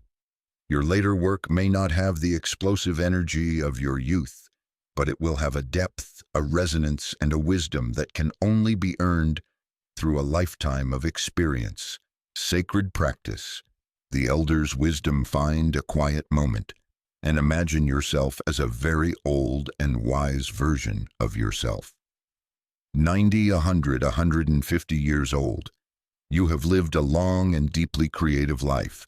You are sitting in a comfortable chair, surrounded by the fruits of your life's work. Now, from this perspective of the wise elder, write a short letter to your current self. What advice would this wise future you offer? What would they tell you to worry less about? What would they encourage you to embrace? Read this letter aloud to yourself and feel the deep peace and perspective that it offers you. Are not at the end of your creative journey. You are simply turning a new and beautiful page. In a world filled with noise, a young composer named Liam was trying to write a hit song. He studied the structure of popular music, analyzed the chord progressions, and wrote lyrics that were catchy and relatable. But his songs, while well-crafted, felt generic and soulless. They were like perfectly assembled pieces of furniture from a big box store, functional but forgettable. You have been taught that to connect with others you must be relatable. You must speak a common language. You must sand down your own strange edges to fit into the smooth round hole of popular taste. This approach will lead you to create work that is easily consumed and just as easily forgotten. The most powerful and enduring art is not that which is the most relatable. It is that which is the most specific, the most personal, the most unapologetically itself. In a tiny, cluttered apartment in a forgotten part of the city lived a songwriter named Maria. She wrote songs about the specific details of her own small life, the crack in her teacup, the way the light hit the dust motes in her room, the private jokes she shared with her sister. She never thought about whether anyone else would get it. She was simply documenting the quiet miracles of her own existence. One day, a famous musician stumbled upon a recording of her music and was captivated. He couldn't explain why. Her songs about such small, personal things moved him so deeply. But they did. He recorded one of her songs, and it became an international sensation. People all over the world who had never seen a dusty apartment like hers felt the truth of her song in their own bones. A journalist asked Maria how she had managed to write such a universally appealing song. Maria was genuinely perplexed. "I didn't," she said. "I just wrote about my teacup." This is the great paradox of connection. The more deeply personal you are, the more universally you will resonate when you have the courage to tell your own specific truth. You give others permission to recognize the truth in themselves. You are not trying to be a mirror for them. You are showing them your own reflection with such honesty that they see themselves in it. Sacred practice the specific miracle. Take one small, specific, and seemingly insignificant detail from your day. It could be the way your cat's fur feels under your hand, the sound of rain on your window pane, the taste of your morning coffee. Now create a tiny piece of art about that one specific thing. Write a 3-line poem, paint a small watercolor, compose a 10-second melody. Do not try to make it universal or meaningful. Just be as specific and as honest as you can be. You will discover that the universe is hidden in a grain of sand, and that the most profound truths are often found in the smallest, most personal details of our lives. In a society that rewards certainty, a scientist named Dr. Eliza Vance was working on a problem that had stumped her field for decades. She was expected to produce a clear hypothesis, a linear research plan and predictable results. But in her heart, she knew that the solution did not lie in the known. She felt a pull toward the strange, the anomalous, the data that everyone else was dismissing as error. You have been conditioned to fear the unknown, to see ambiguity as a sign of weakness and confusion as a sign of failure. This is why so much of human creation is simply a rearrangement of what is already known.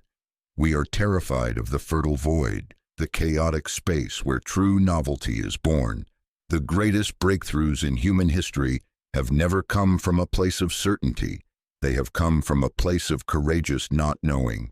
They have been born from the willingness to say, "I don't know," and to dwell in the discomfort of that space until something new emerges in the Amazon rainforest. An ethnobotanist named Dr. Benjamin Carter lived with an indigenous tribe for many years. He was trying to learn their ancient system of plant medicine. He would ask the shaman, "How do you know which plant to use for which illness?" The shaman would smile and say, "We don't know. We ask the plants." Benjamin, a man of science, was frustrated by this answer. "But what is your methodology?" He pressed the shaman, led him to a clearing in the jungle, and told him to sit. "You are too full of knowing," he said. "You must become empty for the forest to speak to you for weeks." Benjamin sat in that clearing. He let go of his theories, his hypotheses, his need for answers slowly. As his mind grew quiet, he began to perceive the world in a new way. He began to feel the subtle energies of the plants, to sense their unique signatures. He learned that the forest was not a collection of inert objects to be analyzed, but a living intelligence to be communed with. His greatest discoveries came not when he was thinking, but when he was listening. This is the path of the true creator, to cultivate a deep and intimate relationship with the unknown, to be willing to sit in the fertile void without panicking or rushing to fill it with premature answers. Your mind will scream for certainty. Your ego will demand a plan. Your task is to breathe, to trust, and to listen. Sacred practice the fertile void. Identify a creative question or problem you are facing now.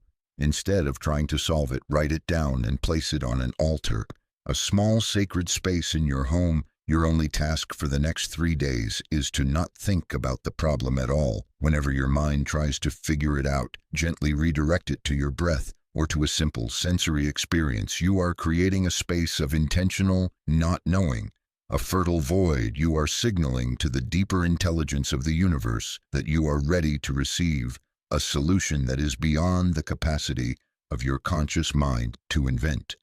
You may be surprised by the elegant and unexpected answers that arise when you finally get out of your own way in a world that glorifies the individual genius.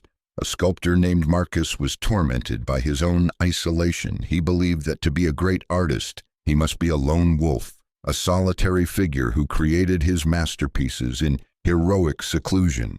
He turned down invitations for collaboration, saw other artists as competitors, and guarded his ideas jealously. But his work, while technically proficient, felt lonely and cold. It lacked the messy, vibrant spark of life you have inherited. The myth of the solitary creator, a romantic but ultimately toxic idea that separates you from the very source of your creative vitality. The truth is that creativity is not a solo act. It is a relational one. It is born in the space between beings, in the dynamic interplay of ideas and energies. The universe itself is a vast collaborative project, a symphony of interconnected parts all working together to create the whole. You are not a solo instrument. You are a vital member of the orchestra. In a small Italian village lived a community of artisans who created magnificent mosaics together. No single artist was the genius behind the work. The design would emerge from a shared process of conversation, play, and mutual inspiration.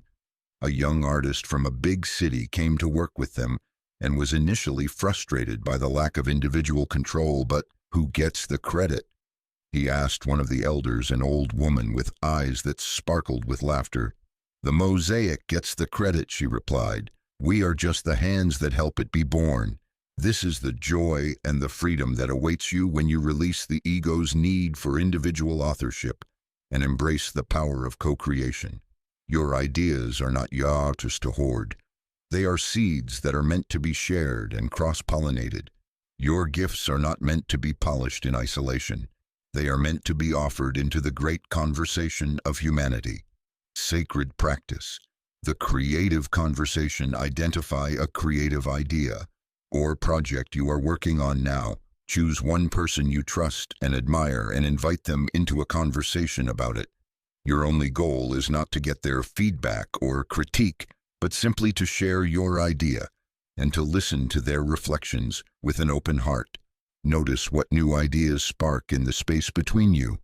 Notice how their perspective illuminates a corner of your own vision that you couldn't see. You are not giving away your power. You are multiplying it. You are learning that creativity is not a finite resource to be guarded, but an infinite energy that expands through connection and generosity in a culture that rewards extroversion. A writer named Clara felt there was something wrong with her. She was quiet, introverted, and found social gatherings draining. She saw other writers who were brilliant networkers, charismatic speakers, and masters of self-promotion, and she felt hopelessly inadequate. She believed that to succeed, she would have to change her fundamental nature to become someone she was not. You have been taught a narrow and biased definition of creative power, one that equates it with loudness, charisma, and visibility. This is a profound misunderstanding. The universe has many kinds of power: the power of the volcano and the power of the seed, the power of the lightning strike and the power of the deep ocean current. One is not better than the other. They are simply different expressions of the same life force. There is a unique and potent power in quietness, in introversion, in stillness. It is the power of deep listening, of subtle observation of a rich inner world. In a garden filled with vibrant and showy flowers, a botanist was most fascinated by a small, plain-looking plant that grew in the shade. It had no bright petals, no dramatic fragrance. It was easy to overlook. But the botanist knew its secret. Its roots went deeper than any other plant in the garden and produced a medicine of unparalleled potency. The plant did not waste its energy on external display. It focused all its life force on cultivating its inner essence. This is the power of the introverted creator, to trust that the depth of your work is more important than the volume of your voice. Your gift is not to be found in the noisy marketplace of the world, but in the quiet sanctuary of your own soul. You do not need to become an extrovert to be a powerful creator. You need to become more fully and unapologetically yourself. Sacred practice. The power of reception for one day. Your creative task is to be a receiver, not a transmitter. Go to a public place like a cafe, a park, or a museum and simply observe, listen, and absorb. Do not try to talk to anyone. Do not try to network. Do not try to make an impression. Your only job is to be a quiet and receptive presence, a sponge soaking up the world around you. At the end of the day, write down 3 subtle things you noticed that you would have missed if you had been in performance mode. You are training yourself to access the deep power of receptive stillness. You are learning that true creativity is not about how loudly you can shout, but how deeply you can listen in a world where success is often measured by scale. A baker named Gideon dreamed of building a global empire. He wanted his bakeries in every city, his brand on every billboard. He worked tirelessly to grow his business, sacrificing his health, his relationships, and his own joy for the sake of expansion. But the bigger his company got, the more empty he felt. He had achieved the scale he wanted, but he had lost the soul of his work. You have been taught that bigger is better, that growth is always good, that your impact is measured by the number of people you reach. This is the logic of the machine, not the wisdom of the living system in nature. Things do not grow indefinitely. A tree does not grow to the sky. It grows to its own perfect and appropriate size. Its strength is in its rootedness, not its reach.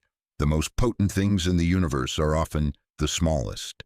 A single seed, a single word, a single act of kindness in a small mountain village lived a doctor named Dr. Eris. He had only one small clinic, and he treated only the people of his village. He had turned down lucrative offers to work in big city hospitals. He had no desire for fame or fortune. His only desire was to know his patients deeply, to understand their families, their stories, their hearts. He knew the name of every child, the sorrow of every widow, the secret hope of every farmer. His impact was not wide, but it was infinitely deep. A young, ambitious doctor came to visit him and was shocked by the smallness of his practice. "You could be helping so many more people," he said. Dr. Eris smiled gently. "I am not trying to help many people," he said. "I am trying to help the people in front of me with all my heart. This is the profound choice that lies before you, the choice between scale and depth. The world will tempt you with the siren song of more, bigger, faster, but your soul may be calling you to a different kind of power, the power of small, beautiful, and deeply human connection, sacred practice. The depth charge: take one small creative act and pour your entire heart and soul into it. Instead of writing a whole chapter, write one perfect sentence instead of painting a large canvas. Paint one exquisite miniature instead of trying to reach 1,000 followers on social media. Have one deep and meaningful conversation with a single person about your work. For a short period of time, forget about scale and focus only on depth. You will discover that the universe is not measured in size, but in resonance. A single act of profound depth can create a ripple of impact that is far greater than 1,000 superficial actions. In a city of endless entertainment, a young man named Leo was a connoisseur of distraction. His phone was a constant stream of notifications. His evenings were filled with parties and events. His mind was a whirlwind of information and stimulation. He told himself he was living life to the fullest, but he felt a growing sense of anxiety and emptiness. He was always consuming, but he was never truly nourished. He was a ghost at a feast. You have been born into a world that is designed to steal your attention. Your focus is the most valuable currency you possess, and every app, every advertisement, every headline is competing for it.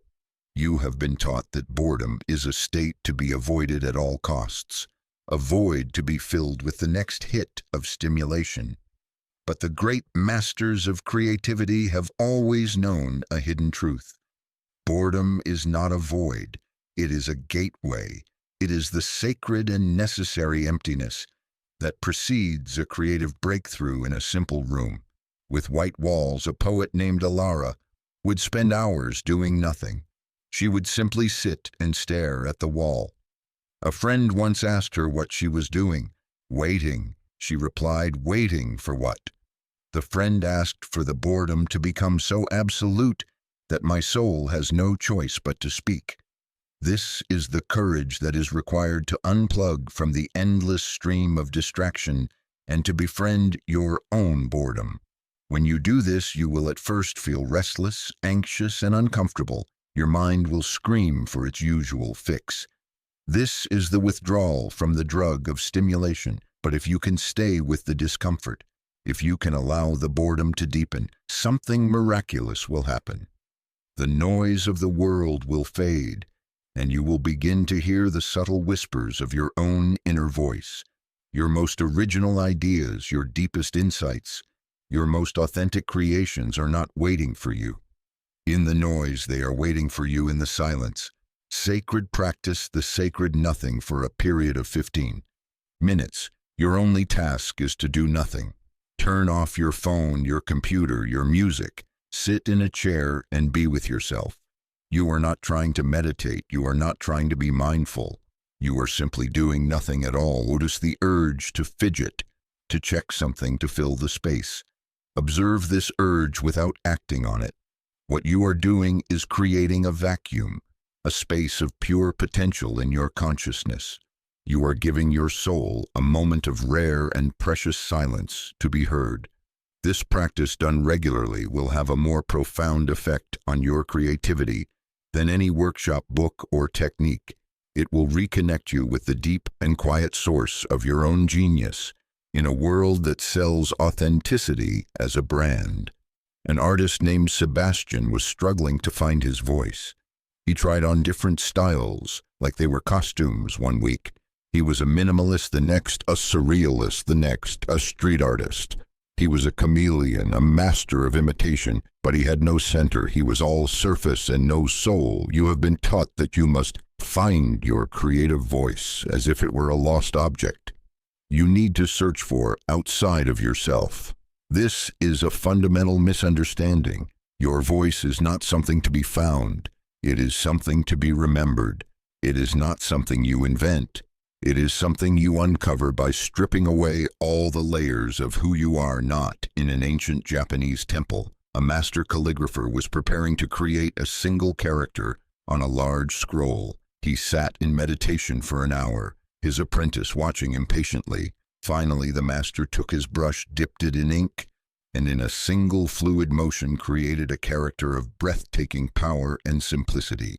The apprentice was in awe. "Master," he said, "how did you decide which style to use for such an important work?" The master looked at him and said, "There is no style, there is only my hand moving. This is the ultimate goal of the creative path, to become so fully and authentically yourself that the question of style becomes irrelevant. Your style is simply the natural and inevitable expression of who you are. It is the unique rhythm of your heartbeat, the specific cadence of your thoughts, the particular way your soul sees the world. You do not need to construct it. You need only to get out of its way. Sacred practice, the unlearning. Take a piece of paper and write at the top things I have been taught about how to create. Now list all the rules, the techniques, the shoulds and should nots that you have accumulated over the years, from teachers' books and your own inner critic. Be brutally honest when you have finished your list. Read it over one last time, then, with a sense of ceremony and release, destroy it. You can tear it up, burn it, or bury it in the earth. This is a ritual of unlearning, a declaration of your creative independence. You are not rejecting the wisdom of others. You are simply clearing a space for your own wisdom to emerge from this day forward. Your primary teacher is not an external authority, but the quiet and persistent voice of your own soul. Listen to it, trust it, follow it. It knows the way in a culture that is obsessed with happiness. A young comedian named Benny was in despair. His job was to make people laugh, but he himself was filled with a deep and persistent sadness. He felt like a fraud, a hypocrite. He believed that to create joyful work, he had to first be joyful himself, and he was failing miserably. You have been sold a bill of goods about creativity, a new age fantasy that insists you must be in a high vibrational state to create powerful work. This is a recipe for paralysis, for it denies the full spectrum of human experience. The truth is that your creativity is not a fair-weather friend. It is a loyal companion that will walk with you through every valley of sorrow, every winter of grief, every dark night of the soul. Some of the most profound and beautiful works of art in human history were not born from joy. They were born from the courageous and honest exploration of pain. In a smoke-filled blues club in a forgotten corner of a city lived an old guitarist named Cedric. His music was not happy, but it was holy.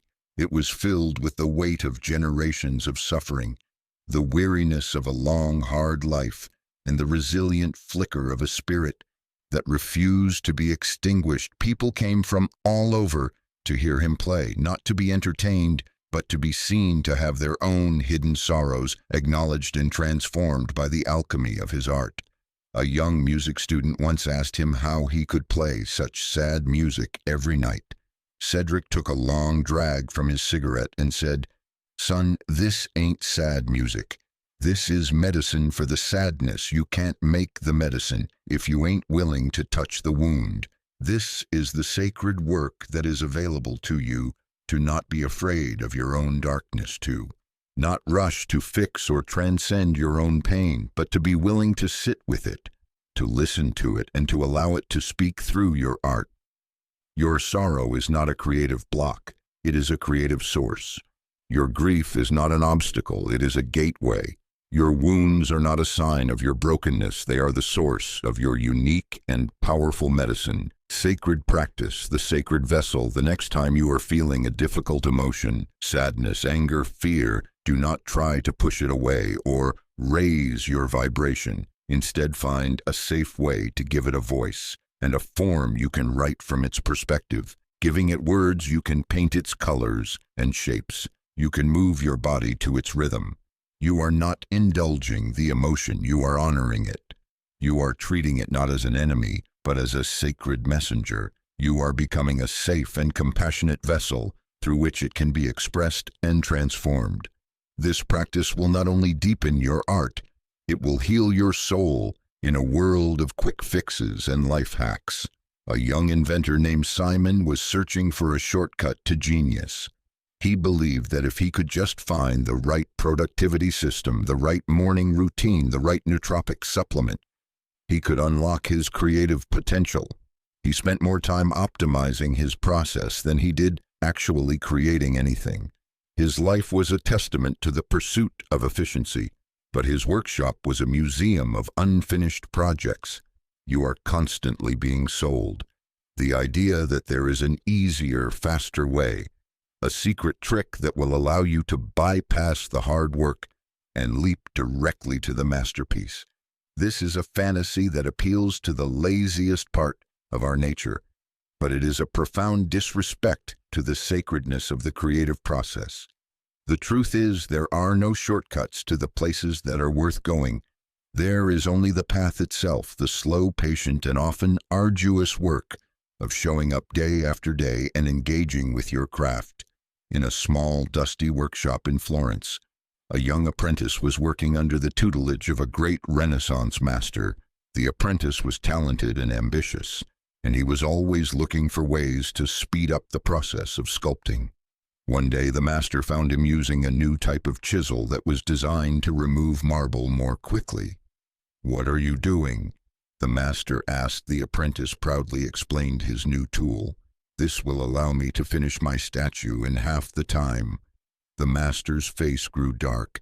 He took the chisel from the apprentice's hand and threw it out to the window. "You do not understand," he said with a quiet intensity. "The goal is not to finish the statue. The goal is to spend a lifetime in conversation with the stone. This is the difference between a craftsman and an artist, between a producer and a creator. The path to mastery is not a race, it is a pilgrimage. It is a long and winding road with no final destination. Your job is not to get there faster. Your job is to walk the path with as much presence, devotion, and love as you can muster sacred practice. The 1% rule: let go of the desire for massive breakthroughs and overnight success. Instead, commit to a practice of small, incremental progress. Identify one small action you can take today to move your creative work forward. By just 1%, it could be writing a single sentence, making one small sketch, or practicing a single bar of music. Do this one small thing with your full attention and love, and then let it go. If you do this every day, your progress will be slow, but it will be real, and it will be sustainable. You are not building a skyscraper overnight. You are building a cathedral stone by patient stone. This practice will cultivate in you the two most essential qualities of a master artist: patience and persistence in a world that rewards certainty and expertise. A biologist named Dr. Arlene Reed was making a fool of herself. She was proposing a wild and unorthodox theory about the intelligence of fungi, a theory that flew in the face of all established scientific dogma. Her colleagues ridiculed her. Her funding was cut and her reputation was in tatters.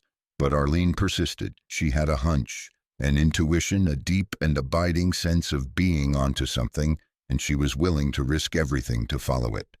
You have been taught to be an expert, to have the right answers, to stand on the solid ground of the known. But the creative spirit lives in the territory of the fool. the one who is willing to look stupid to be wrong. To not know the fool is the archetype of the beginner's mind, the one who is not yet burdened by the curse of knowledge. It is the part of you that is willing to play, to experiment, to ask the dumb questions that can lead to paradigm-shattering breakthroughs. In the court of a great king lived a jester named Pippin, while the king's advisors were serious and somber men, who spoke in certainties and strategies. Pippin was a whirlwind of chaos and absurdity. He juggled, he sang nonsense songs, he made fun of the king himself. The advisors saw him as a mere entertainer, a distraction from the important business of the kingdom. But the king knew better Pippin. He once said to his most trusted general, "Is the wisest man in my court, because he is the only one who is not afraid to be a fool." It was Pippin who often saw the simple truth that the experts missed. It was Pippin whose foolish questions often led to the most brilliant solutions, because he was not invested in being right.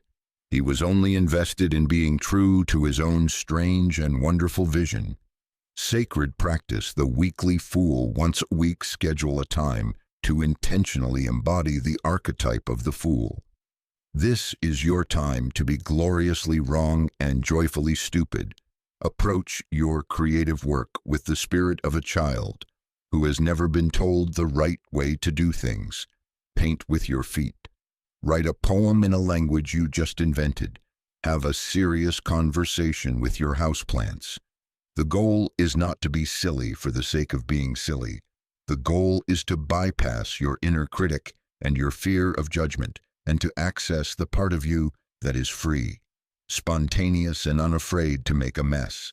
This practice will inject a much-needed dose of play and humility into your creative life, and it may just lead you to your next stroke of genius in a culture that is addicted to the new.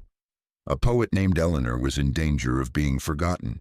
Her early work had been praised for its innovation, its edgy and experimental style, but as she grew older, her poetry became simpler, quieter, more concerned with the timeless truths of the human heart. The critics who had once celebrated her now dismissed her as old-fashioned and irrelevant. She was tempted to change her style to chase the fleeting ghost of relevance, but something in her soul resisted. You have been taught that to be a vital creator, you must be constantly innovating, constantly pushing the boundaries, constantly seeking the new.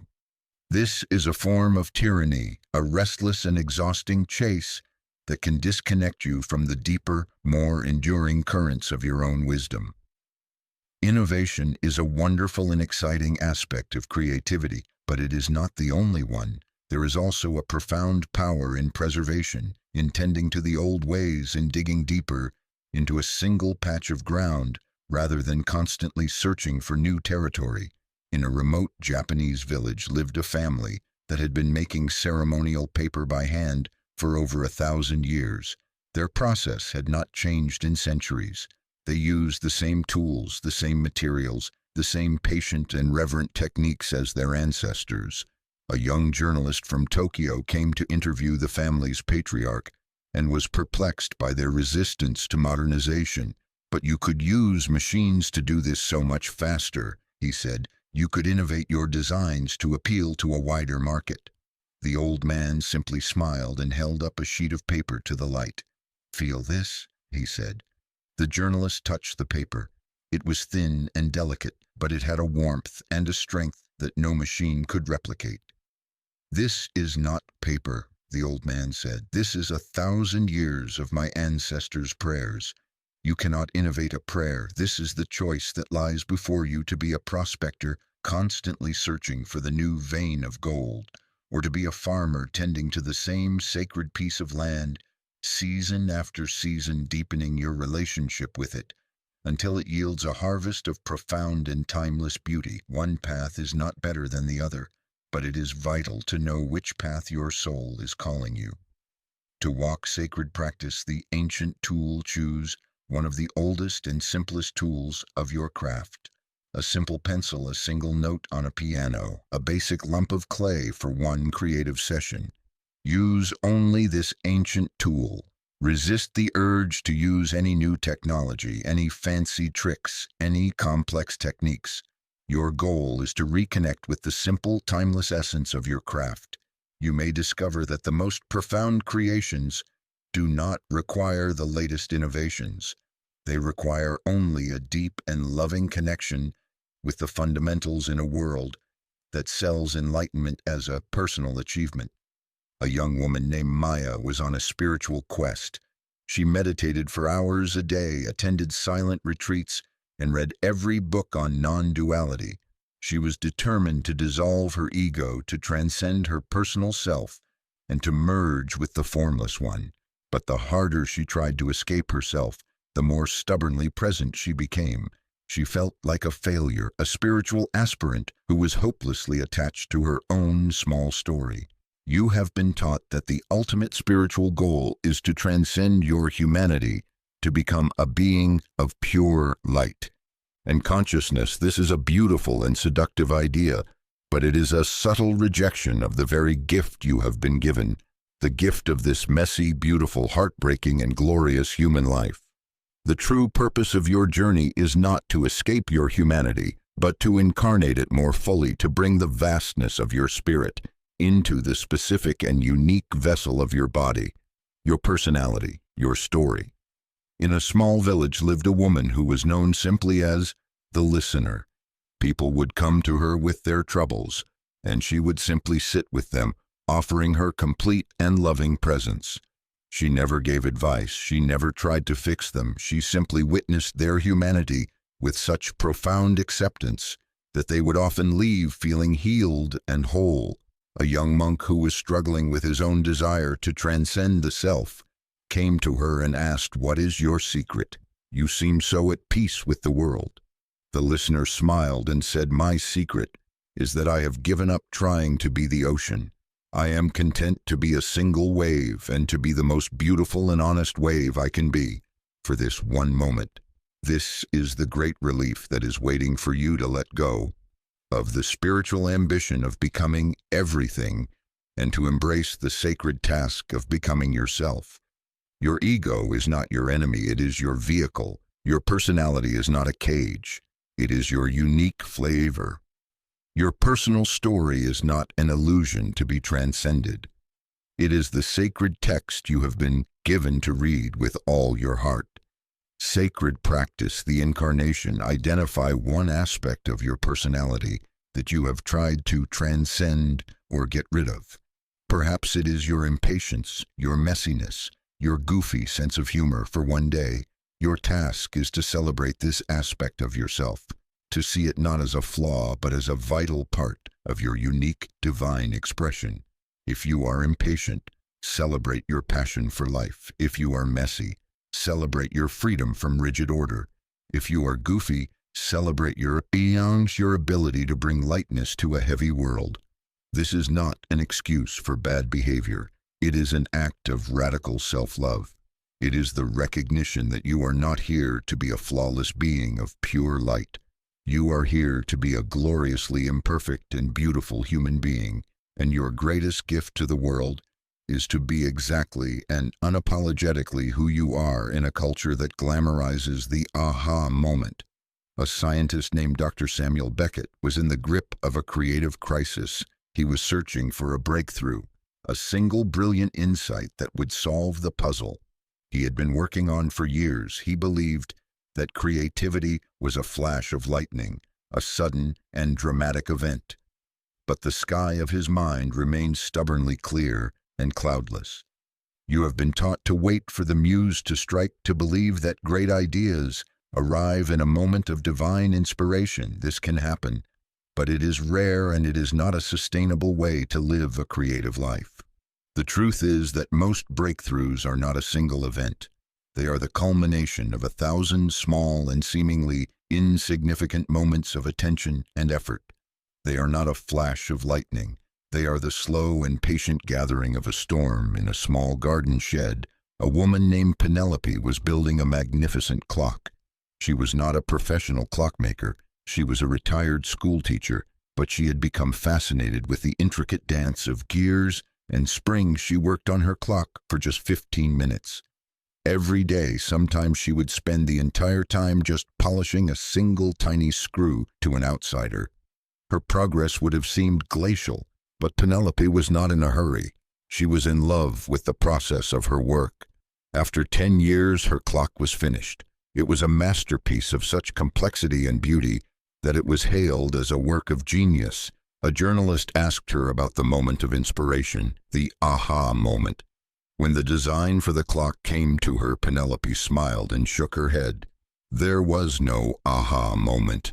She said there were only 10,000 small moments of showing up. This is the humble and powerful truth of sustainable creativity. It is not about waiting for inspiration. It is about creating a practice, a rhythm, a structure that allows inspiration to find you. It is about trusting that small, consistent efforts over time will lead to something far greater than any single flash of brilliance could produce. Sacred practice. The tiny seed. Identify one large creative project that feels overwhelming to you. Now, break it down into the smallest possible first step it could be. As small as writing a single sentence, choosing a single color of paint, or researching one tiny fact. Your only task for today is to complete that one tiny step, and to do it with your full and loving attention. Do not think about the 1,000 other steps that will follow. Just focus on this one. When you have completed it, celebrate it as a total and complete victory. You are not just taking a small step. You are planting a tiny seed. You are practicing the art of showing up. You are building a relationship of trust with your own creative process. One small and sacred moment at a time in a world of endless to-do lists. An artist named Isabella felt her creative spirit being crushed by the weight of her own ambition. She had goals and deadlines and 5-year plans, but the joy had gone out of her work. Her studio had become a factory, her art a product, and her soul a weary and resentful employee. You have been taught that discipline is the key to creativity, that you must force yourself to show up to the page or the canvas, even when you don't feel like it. There is a grain of truth in this, but it is a dangerous half-truth. Discipline without delight is a form of self-tyranny. It will lead to burnout, resentment in work that is technically proficient but emotionally hollow. The universe does not respond to your grim determination. It responds to your joyful resonance in a sun-drenched field. A farmer was plowing his land with a team of 2 oxen. One ox was strong and disciplined, pushing forward with relentless force. The other was a bit lazy and easily distracted, often stopping to sniff a flower or watch a cloud drift by. A traveler watching the scene was puzzled. "Why don't you get another strong ox like the first one?" he asked. The farmer smiled and said, "Because the first ox plows the field, but the second one reminds me why the field is worth plowing at all." This is the sacred balance you must find in your creative life. The marriage of discipline and delight, of focus and play, of effort and ease. You need the strong ox of your discipline to do the hard work of showing up, but you also need the gentle ox of your delight to keep your heart open and your spirit nourished. One without the other is incomplete sacred practice. The delight date. Once a week, schedule a delight date with your inner artist. This is a non-negotiable appointment with no other purpose than to engage in a creative activity purely for the joy of it. There can be no goal, no deadline, no expectation of a finished product. You might go to a museum and just wander. You might finger paint like a child. You might have a dance party by yourself in your living room. The only rule is that it must be something that feels like pure, unapologetic fun. This practice is not a reward for your hard work. It is an essential part of your hard work.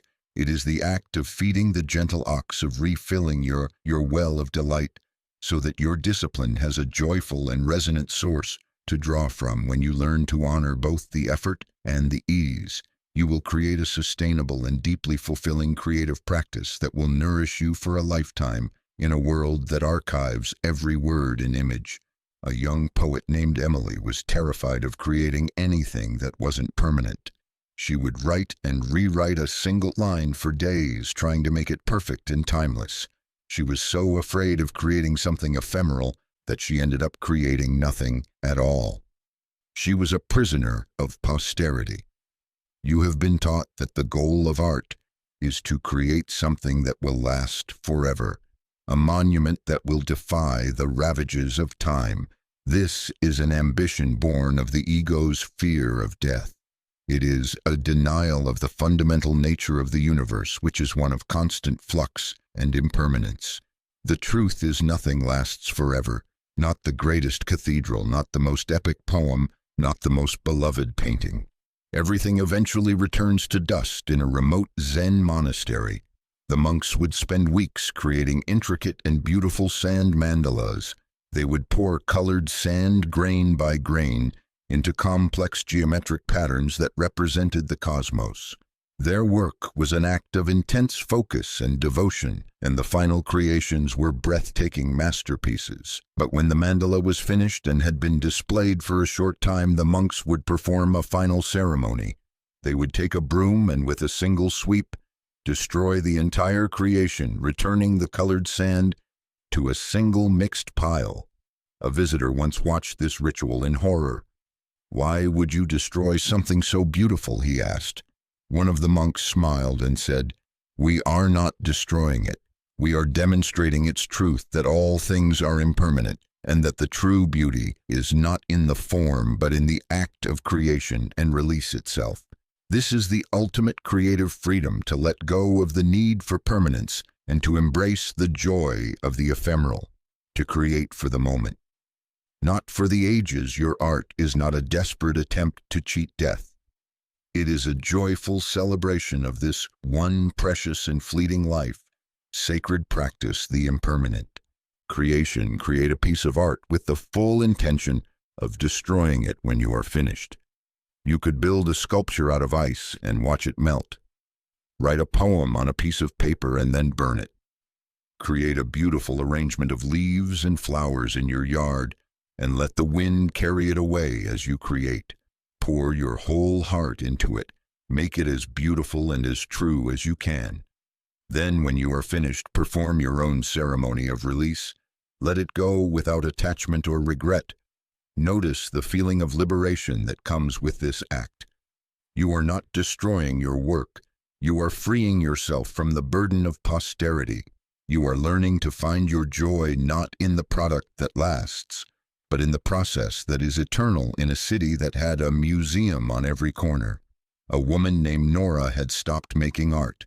She felt that everything that could be said had already been said. Everything that could be painted had already been painted. She was intimidated by the weight of history, the sheer volume of masterpieces that had come before her. What could she possibly add? She thought that wasn't just a faint and foolish echo. You have felt this weight too, the sense that you are too late, that the great feast of creativity is over, and you have arrived just in time to do the dishes. This is a lie that paralyzes the creative spirit. The truth is, the universe is not a finite museum of past achievements. It is an infinite and ever-expanding conversation, and it is waiting for your unique voice to join in. You are not here to compete with the masters of the past. You are here to be in dialogue with them. You are here to take the thread they have offered and to weave it into a new and beautiful pattern that only you can create. In a small apartment filled with books and music lived a young man named Sam. He was not a famous artist, but he was a devoted one. Every day he would read a poem by an old master, and then he would write a poem back to them. He would listen to a symphony by a great composer, and then compose a short melody in response. He was not imitating them, he was answering them. His small apartment had become a vibrant and living salon, where he was in constant conversation with the greatest creative minds in history. One of his friends asked him why he did this. "It feels less lonely this way," Sam said, "and it feels like the story isn't over." This is the invitation that is always open to you, to see the history of art not as a series of intimidating monuments, but as a living conversation that is happening right now. You do not need to come up with something entirely new. You need only to add your voice to the chorus. Sacred practice, the response, create a piece of art that is a direct response to a work that has moved you. You could write a letter to the main character of a novel. You love, paint a landscape that captures the feeling of a piece of music you adore, or choreograph a dance that is an answer to a painting. This is not an act of imitation. It is an act of communion. You are stepping into the great river of creativity and allowing its current to flow through you. You will discover that you are not a small and isolated creator, but a vital and necessary part of a grand and beautiful conversation that spans the ages in a world that demands. We be one thing. A young man named Leo was in crisis. He was a talented musician, but he was also a gifted cook. He loved to write poetry, but he was also fascinated by astronomy. He felt he had to choose one path, one identity to be taken seriously. His parents told him to focus on music. His professors told him to dedicate himself to science. His friends told him he was scattered and unfocused. He felt like a failure because he could not fit himself into a single neat box. You have been taught to specialize, to become an expert in one field, to build a clear and consistent brand. This is the logic of the industrial age, a model designed for efficiency and mass production. But the human soul is not a factory. It is a rainforest, a complex and diverse ecosystem of passions, talents, and curiosities. To force it to be only one thing is to clear-cut its richness and diversity. In the Renaissance lived a man named Leonardo da Vinci. He was a painter and a sculptor, but he was also an inventor, an anatomist, a musician, a cartographer, and a writer. He did not see these as separate pursuits. He saw them as different facets of a single insatiable curiosity about the world. His understanding of anatomy made him a better painter. His knowledge of mathematics made him a better inventor. His genius was not in his specialization, but in his synthesis, in his ability to see the connections between disparate fields. He was not a collection of different identities. He was a single integrated consciousness exploring the universe through a multitude of lenses. This is the model of the Renaissance soul, the one who refuses to be categorized, the one who understands that all knowledge is connected, and that creativity flourishes at the intersection of different disciplines. Sacred practice, the cross-pollination. Take two of your passions that seem completely unrelated and find a way to bring them together in a single creative act. If you love baking and history, bake a loaf of bread using an ancient Roman recipe. If you love birdwatching and poetry, write a series of haikus about the birds in your backyard. If you love coding and music, create a small program that generates a melody based on the weather. This practice is not just about creating quirky or novel work. It is an act of neurological and spiritual integration. You are literally building new bridges in your brain and in your soul. You are becoming more like Da Vinci, a synthesizer, a connector, a whole and integrated creator who sees the world not as a collection of separate boxes, but as a single, beautiful, and interconnected web of wonder in a world that is growing louder and more polarized. A teacher named Mrs. Albright was struggling to reach her students. They were distracted, cynical, and overwhelmed by the constant barrage of information and opinion. She tried to argue with them, to persuade them with facts and logic, but it was like shouting into a hurricane. Her words were lost in the noise. You have been taught that the way to change the world is through argument, through persuasion, through the force of your ideas. But in a time of great noise, the most powerful force is not another loud voice. It is a quiet space. The truth is, you cannot argue someone into a new way of being. You can only invite them. You cannot force a closed bud to open. You can only provide the warmth and light that encourages it to bloom. In its own time, in a small, war-torn village, lived a woman who had lost everything. Her home, her family, her hope. But every day she would go to the rubble-strewn center of the village, and she would sit on a stone and she would sing her songs. Were not of anger or protest. They were simple, quiet songs of sorrow, of memory, of the beauty of a world that was gone. Soldiers and villagers alike would stop and listen. They did not understand her words, but they understood the feeling in her voice.